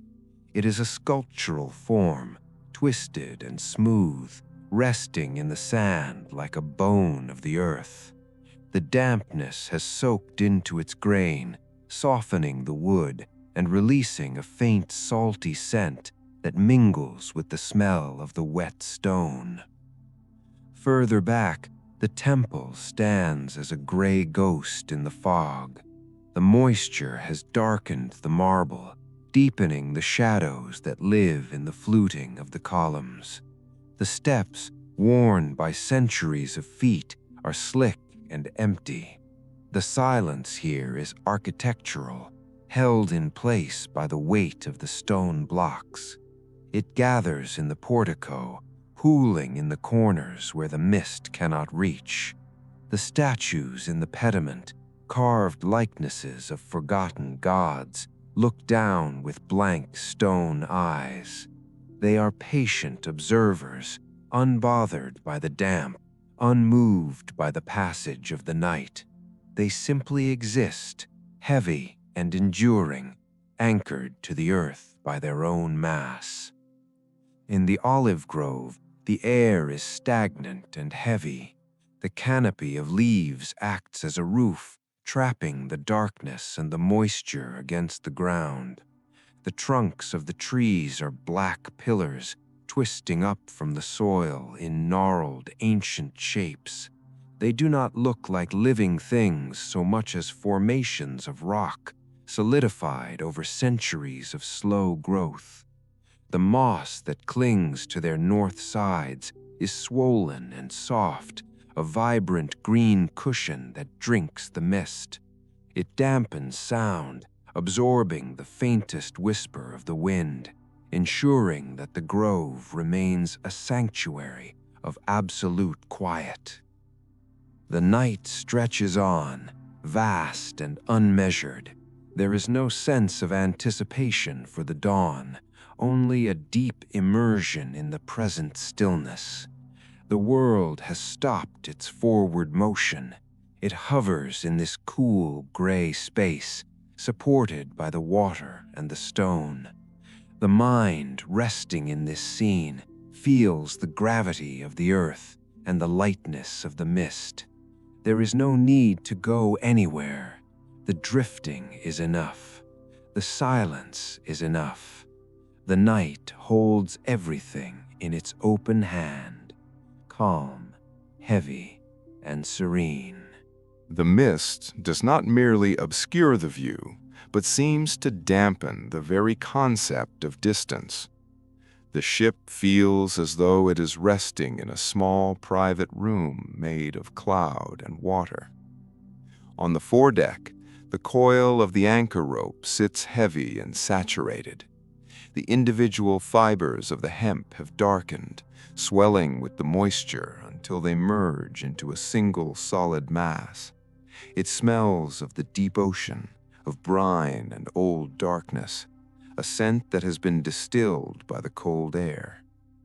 The silence is so complete that the settling of a single drop of dew onto the deck planking would be an event, a tiny rhythmic percussion in the vast quiet. But even the drops fall silently here, absorbed instantly by the wet wood, disappearing into the grain without a sound. Beneath the ship, the water maintains its perfect glassy stillness. It is not just flat, it is heavy, pressing down with the accumulated weight of the night.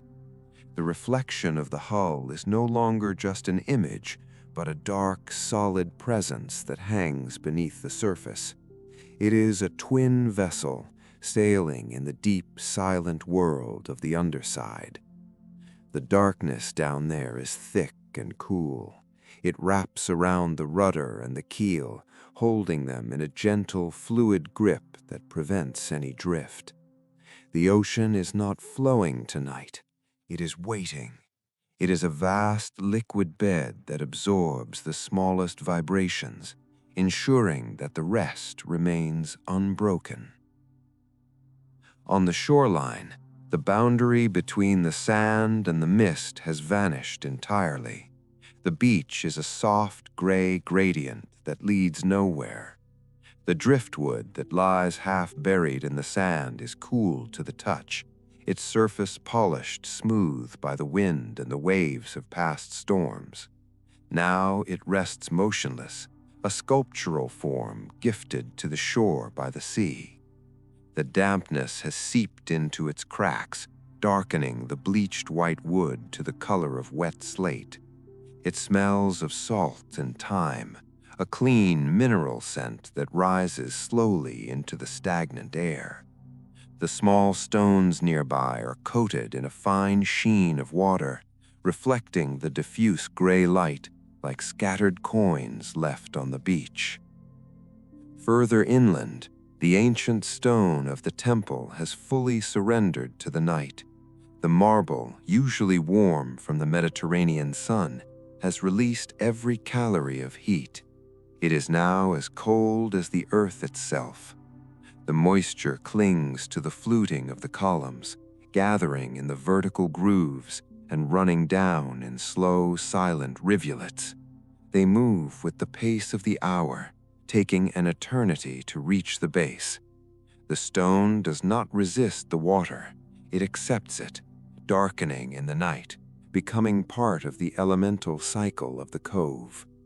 The shadows deep within the portico are soft and blurred, hiding the sharp edges of the architecture, turning the sanctuary into a place of vague, comforting shapes.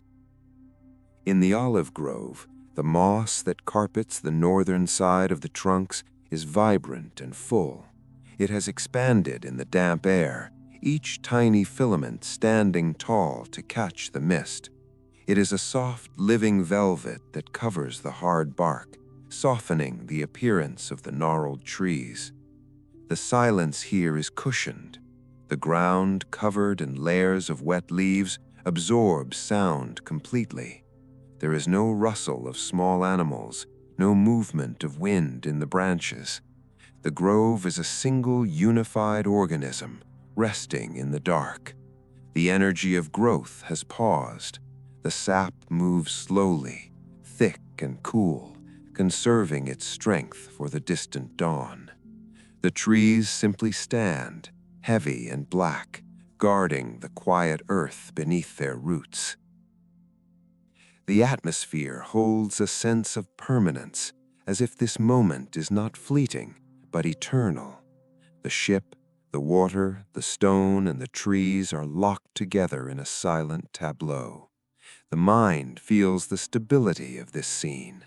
There is no need to anticipate the next hour. There is only the sensation of floating, of being held, of drifting in the gray, weightless space of the night. The mist continues to settle, slow and soft, wrapping the world in layer after layer of cool, damp peace. The breathing deepens, matching the slow, invisible tide, sinking further into the comfort of the stillness. The silence of the cove has become a physical weight, settling upon the water like a heavy velvet cloak. It presses down on the surface of the sea, smoothing out even the memory of a ripple. The mist does not drift anymore.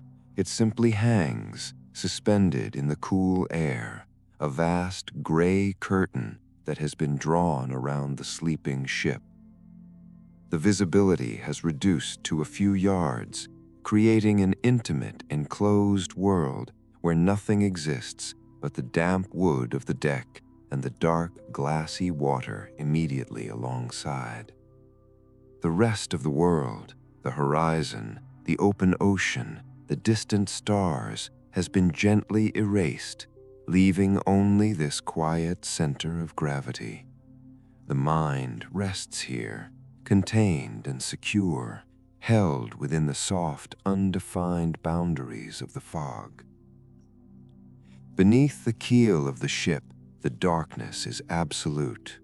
The water is deep and cold, a column of silence that stretches down to the sandy floor. It holds the vessel up with a steady, fluid strength. There is no rocking motion now, for the swell of the sea has been completely dampened by the shelter of the land. The ship sits perfectly still, a dark shape etched against the gray. The barnacles on the hull are submerged in the cool saline dark, their shells shut tight against the night. They are tiny calcified anchors, adding their small weight to the heaviness of the timber. The water wraps around them, pressing in from all sides, a constant comforting embrace that never loosens its grip. On the shore, the dampness has soaked into the sand, turning it a deep, rich color. It is cool to the touch, packed firm by the moisture and the retreat of the tide. The line where the water meets the land is soft and blurred. The sea slides up the beach in a slow, shallow sheet, hardly deep enough to cover the pebbles. It pauses there, reflecting the gray light of the mist, before sliding back with a sound no louder than a breath. It is a rhythmic, gentle pulse, the slow heartbeat of the cove. The smell of the wet sand is strong and clean, mixing with the scent of the cold stone and the salt spray that hangs in the heavy air. Further back, the temple ruins have accepted the night completely.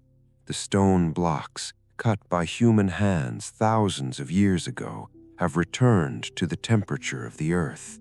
They are cold and slick with dew. The mist gathers in the hollows of the carvings, turning the shadows into pools of dark water. The silence here is dense. It fills the spaces between the columns, heavy and still.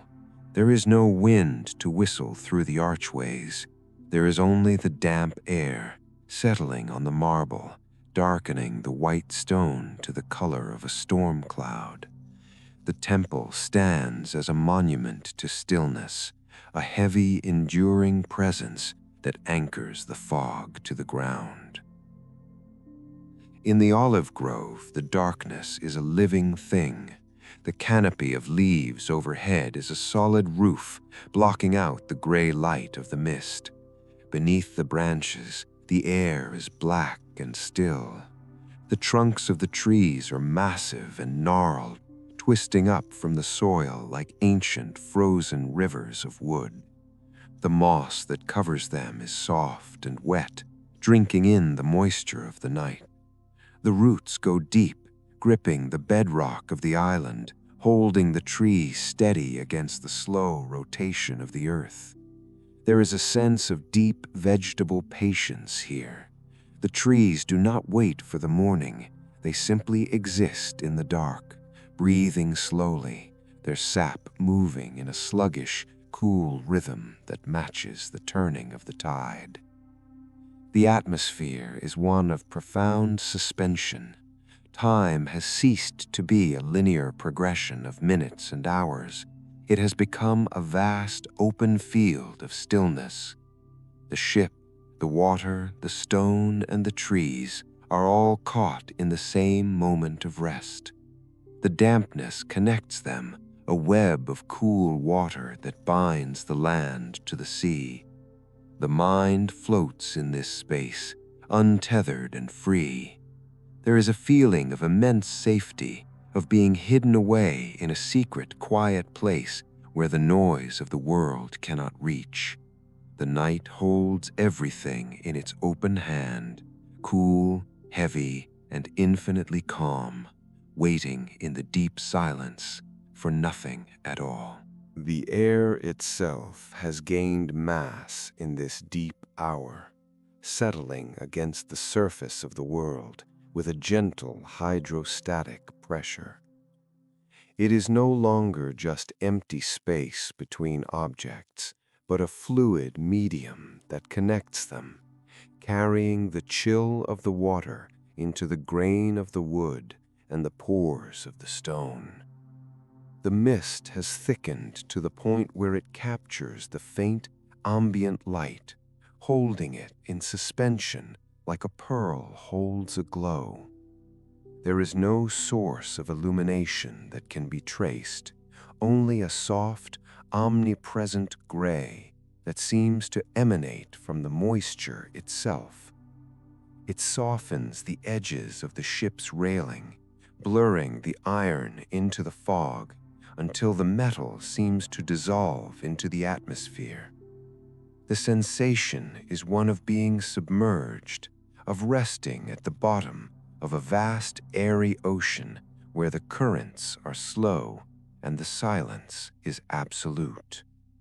On the deck, the wood has darkened to the color of wet peat. The planks are swollen with the dampness, fitting together so tightly that the seams have vanished. They are cool to the touch, releasing a scent of old oak and resin that has been drawn out by the night. The water does not run off the deck anymore. It simply sits there, a thin, shimmering film that mirrors the featureless sky. The silence of the ship is heavy. It is the silence of inanimate things that have settled into their resting state. The ropes, the canvas, the timber, all of them have surrendered to the gravity of the moisture, hanging limp and heavy, waiting without expectation for the sun that is still an eternity away. Ashore, the relationship between the stone and the mist continues its slow, ancient dialogue. The marble of the temple columns has become slick, coated in a layer of condensation that feels like oil against the fingertips. The water gathers in the intricate carvings of the capitals, filling the stone leaves and the hollows of the scrolls with tiny cold pools. These droplets hang motionless, defying gravity, held in place by the surface tension of the quiet night. They do not fall, they simply wait, growing heavy and round, reflecting the darkness of the portico. The stone drinks the water slowly, darkening as it absorbs the night, becoming cold and dense like the bedrock beneath it. Under the ground of the olive grove, the silence is even deeper. Here, in the soil, the dampness moves without sound. It navigates the spaces between the grains of sand and the layers of clay, sinking down to where the roots of the ancient trees lie twisted and waiting. The earth is cool and packed tight. It smells of humus and deep time, a scent that speaks of cycles measured in centuries. The roots, thick as cables, grip the dark earth with a strength that does not need to move. They are anchors, holding the island together against the sea. In this subterranean dark, there is no wind, no mist, only the slow hydraulic pressure of the water moving through the soil, feeding the sleeping giants above. Beneath the ship, the anchor chain hangs as a straight, rigid line through the water column. It disappears into the gloom, a vertical stroke of iron connecting the floating world to the buried world. Down in the sand, the flukes of the anchor are hidden, covered by the shifting silt that has settled over them in the calm. The seafloor here is a landscape of soft, undulating dunes that haven't changed since the tide turned. The water pressing down on the sand is immense and still.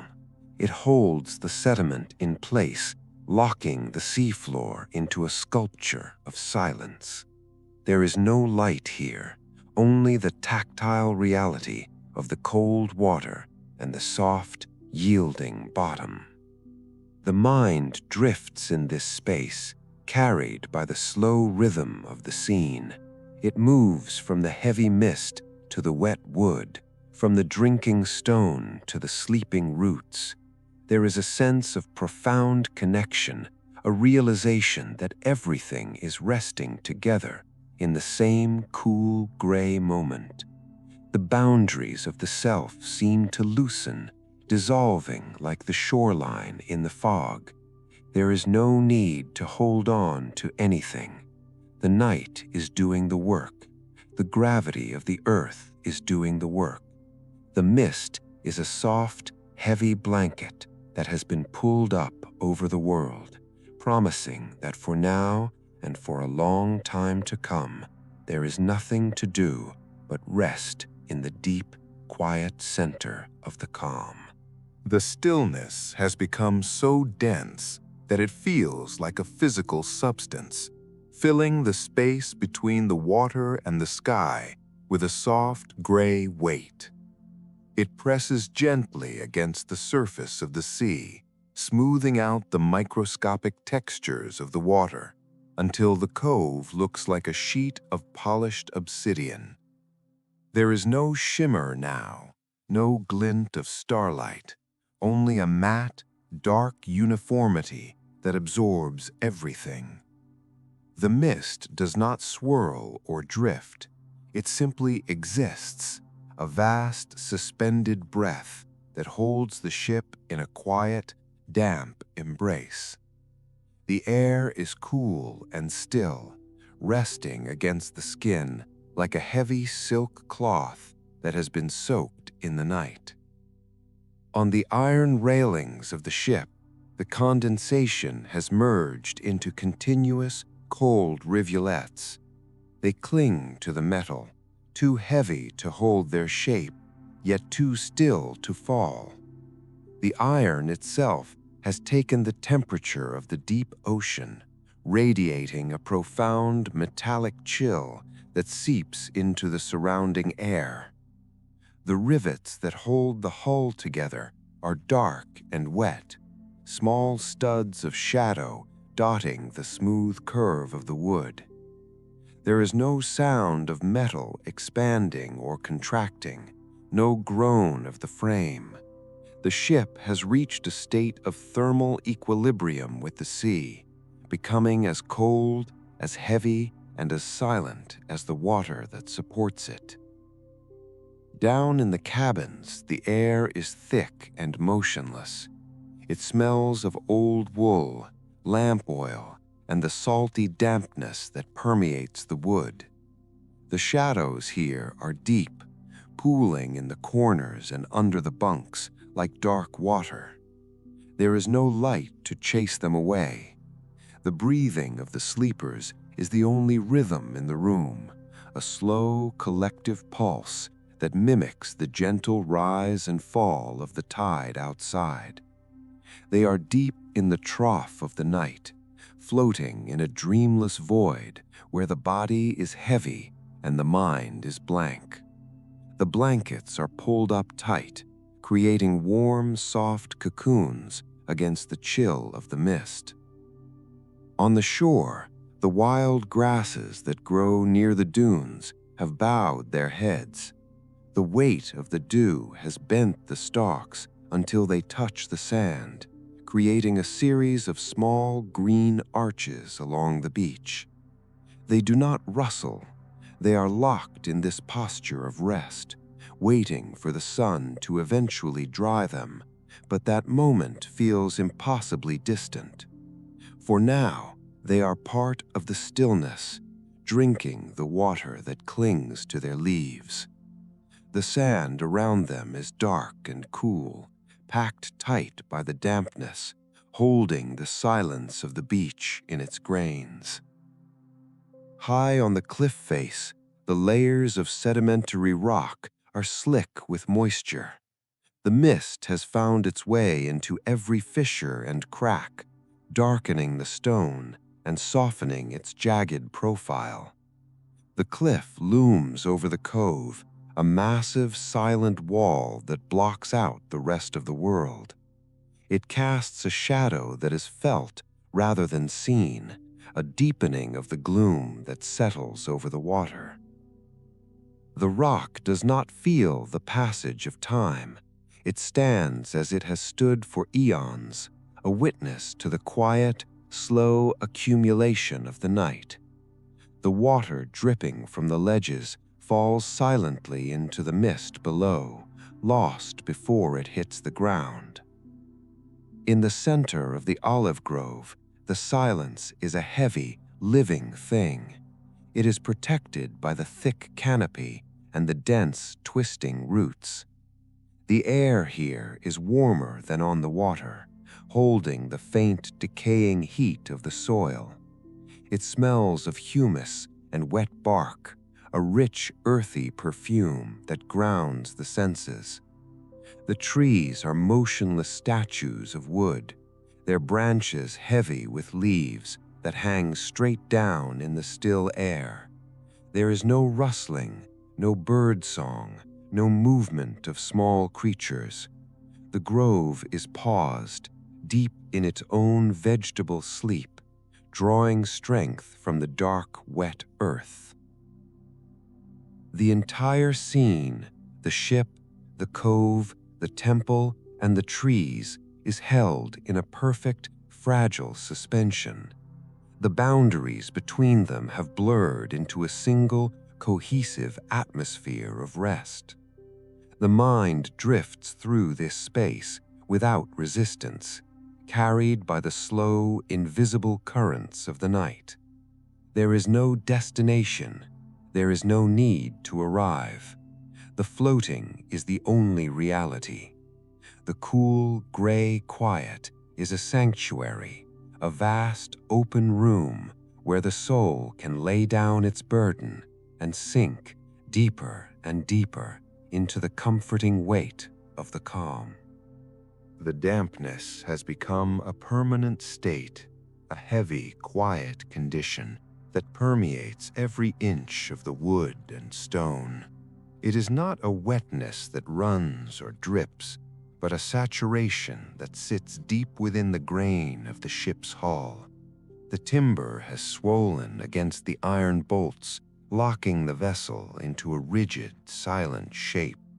The smell of the wood is ancient and musk-like, rising slowly into the stagnant air to mix with the scent of the salt.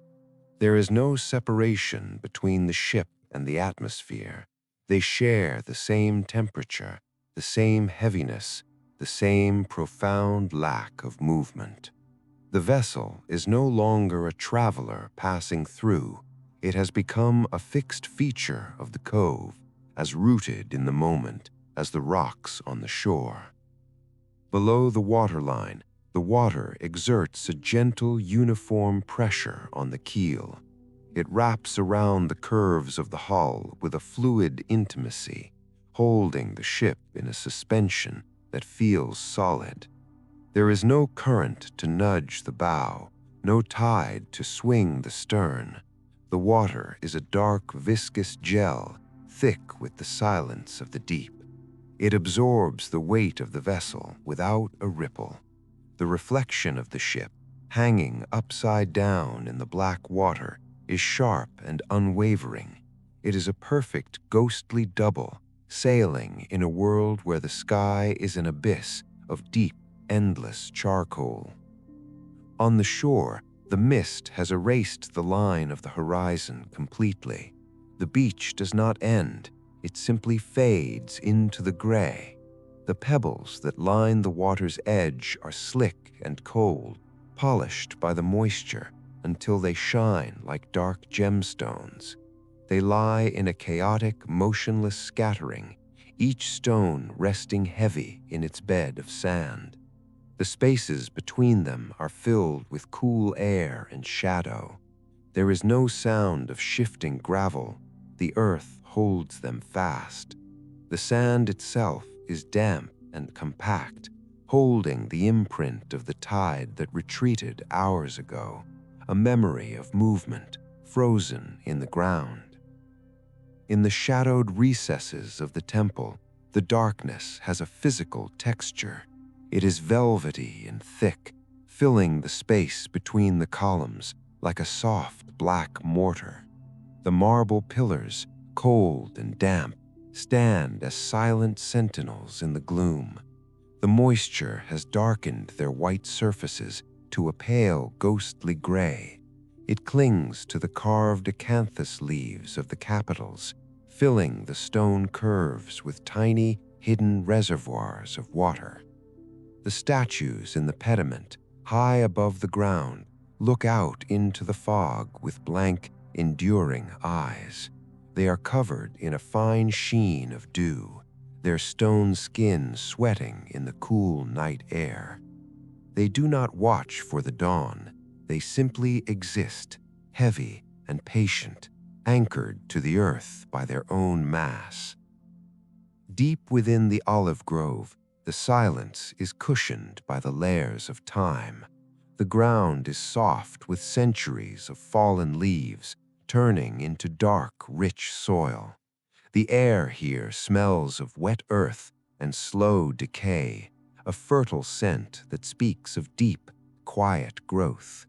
The trunks of the trees are massive and twisted, their bark forming deep ridges and valleys where the shadows hide. They stand in groups, their branches interlocked overhead, creating a ceiling that holds the mist against the ground.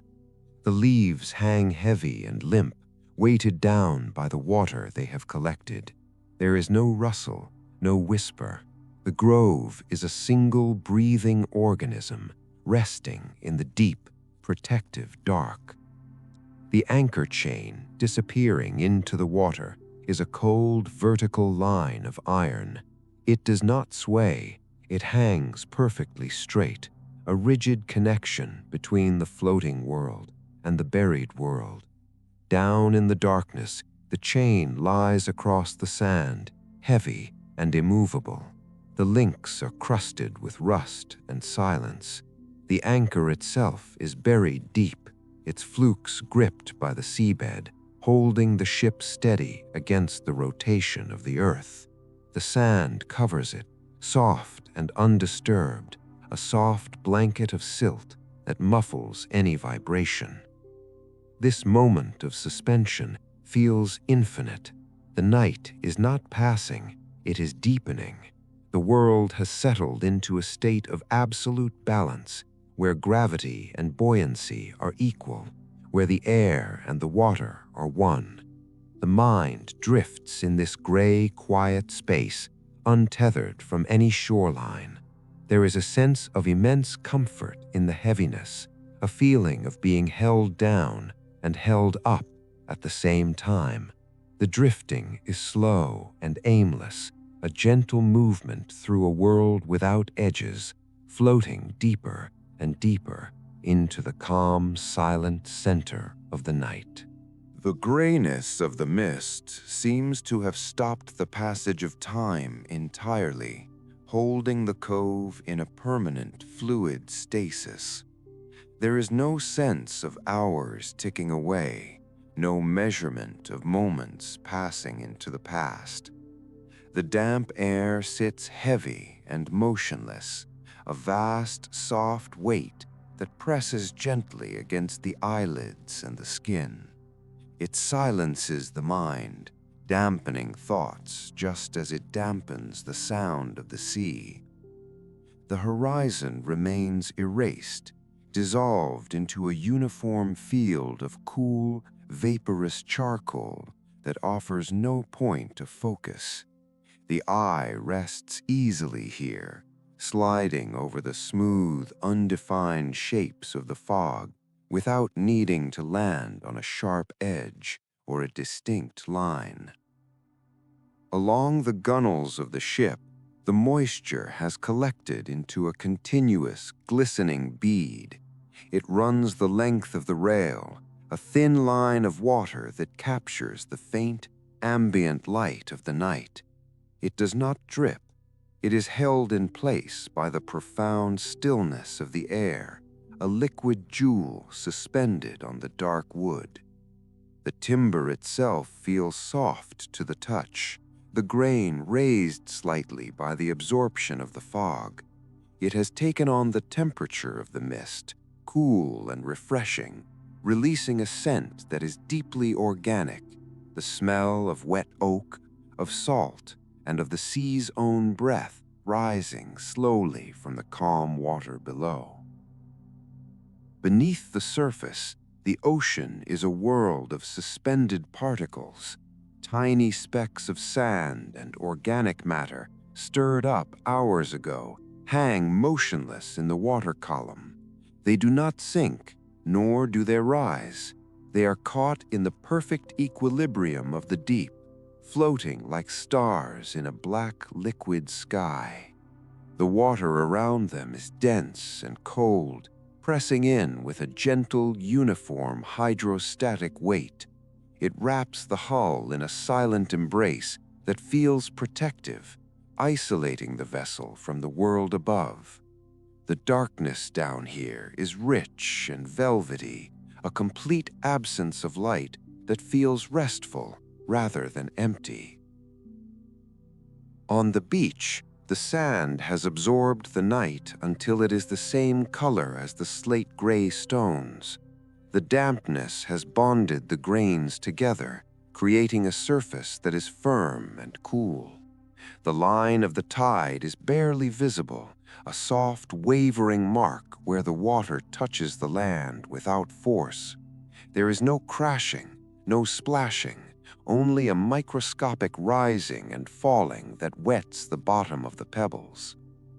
The stones themselves are slick, their smooth surfaces acting as tiny mirrors for the fog.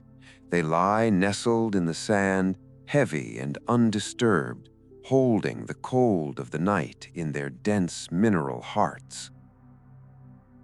Further inland, the temple seems to have retreated further into the gloom.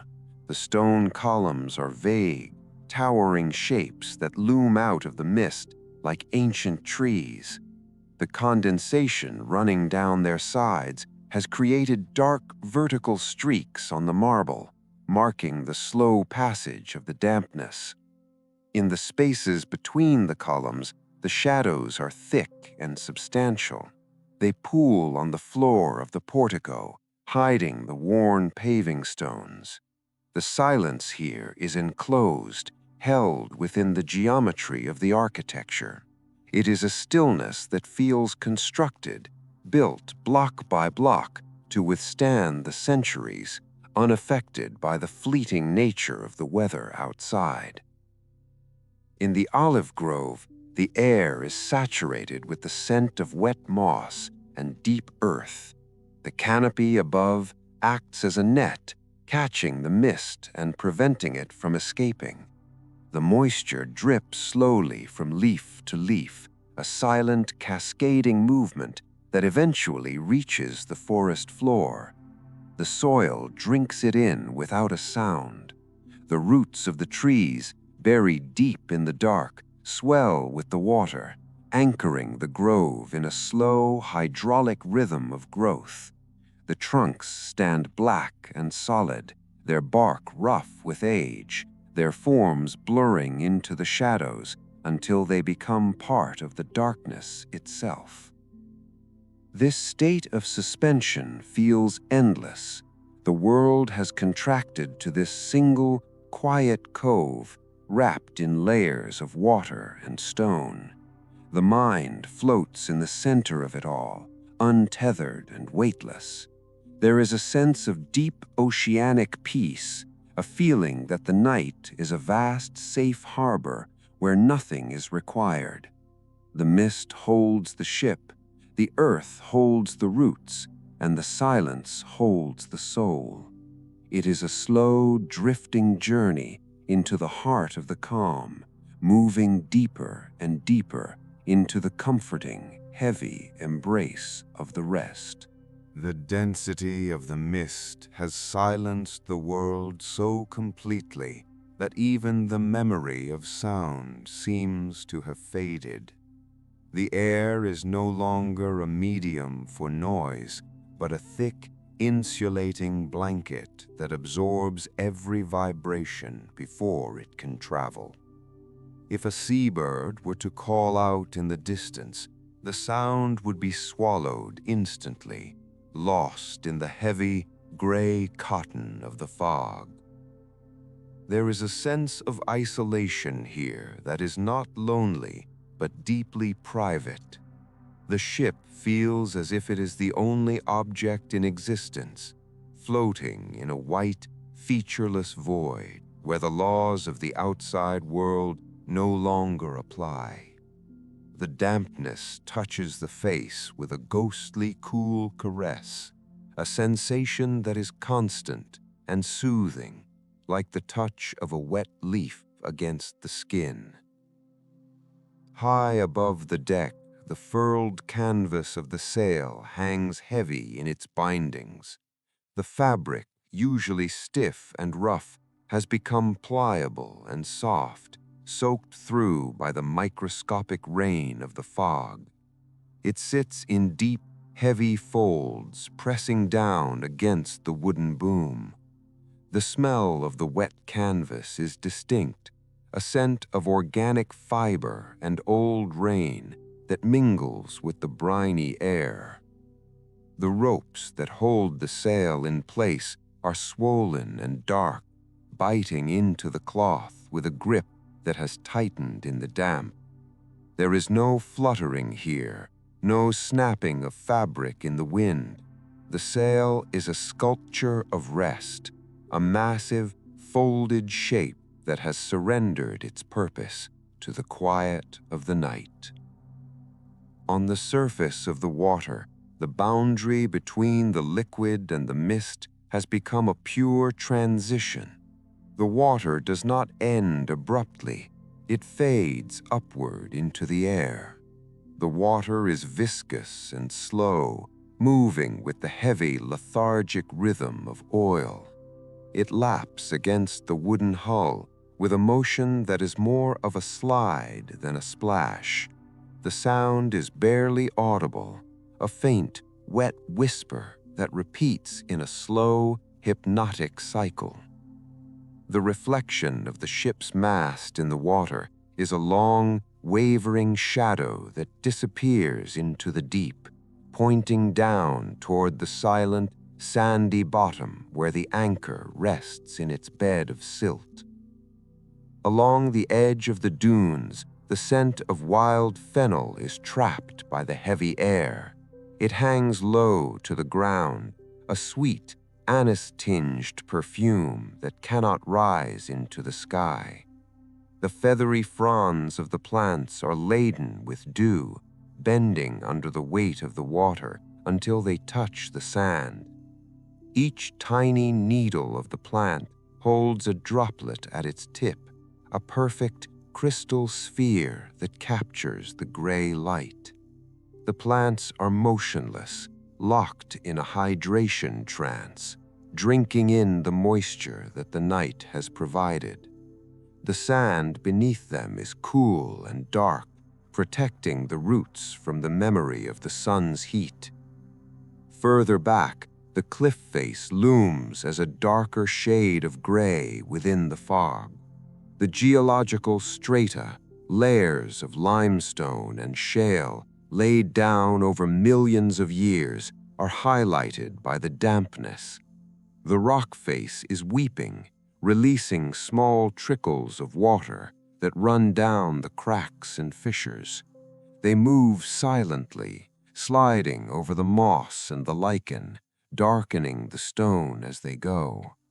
At the base of the cliff, small pools of fresh water have formed in the hollows of the rocks. They are perfectly still, tiny mirrors reflecting nothing but the mist above. The stone feels permanent and immovable, a solid barrier that holds the cove in its quiet, sheltered embrace. The sense of time continues to dilate, spreading out until a single breath feels like it lasts for minutes. The heart beats slowly, syncing with the sluggish rhythm of the calm water. The body feels heavy, sinking deeper into the surface that supports it, just as the ship sinks into the sea. There is no desire for movement, no pull toward the future. The present moment is vast and sufficient, a deep, gray ocean of time that stretches out in all directions. The mist wraps around the mind, softening the edges of thought, blurring the line between waking and sleeping. It is a slow, downward drift into the absolute center of the quiet, where the world is still and the rest is deep, and the night goes on forever. The quiet that permeates the cove is not merely an absence of noise, but a positive presence, a density that fills the space between the water and the sky. It presses against the eardrums with a soft, constant pressure, like the feeling of being deep underwater. The mist has dampened the acoustics of the world to such a degree that even the ship's own settling sounds, the groan of a timber, the shift of a rope, are stifled before they can travel. The vessel sits in a bubble of absolute hush. The air is cool and saturated, carrying the taste of deep water and wet iron. It enters the lungs slowly, a heavy, refreshing draft that cools the blood and slows the rhythm of the heart to match the lethargic pace of the fog. Along the wooden gunwales, the moisture has coalesced into larger, heavier beads.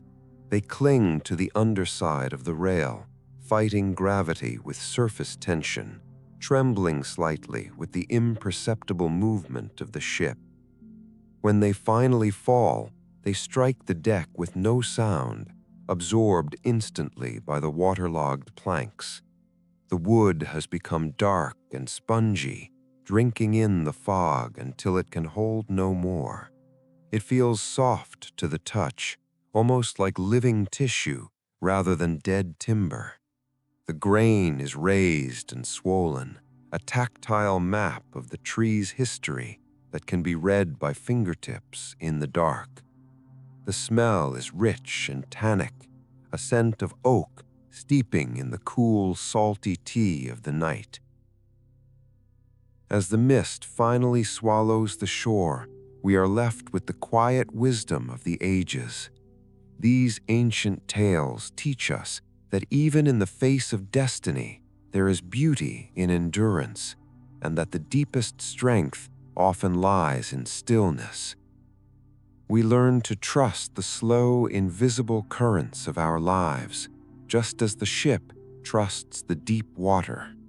We learn that waiting is not an empty space, but a time of gathering strength. If these stories have brought you a measure of peace tonight, you are gently invited to subscribe and join us again in the shadows of history. But for now, release the need to know what comes next. Let the myths fade into dreams.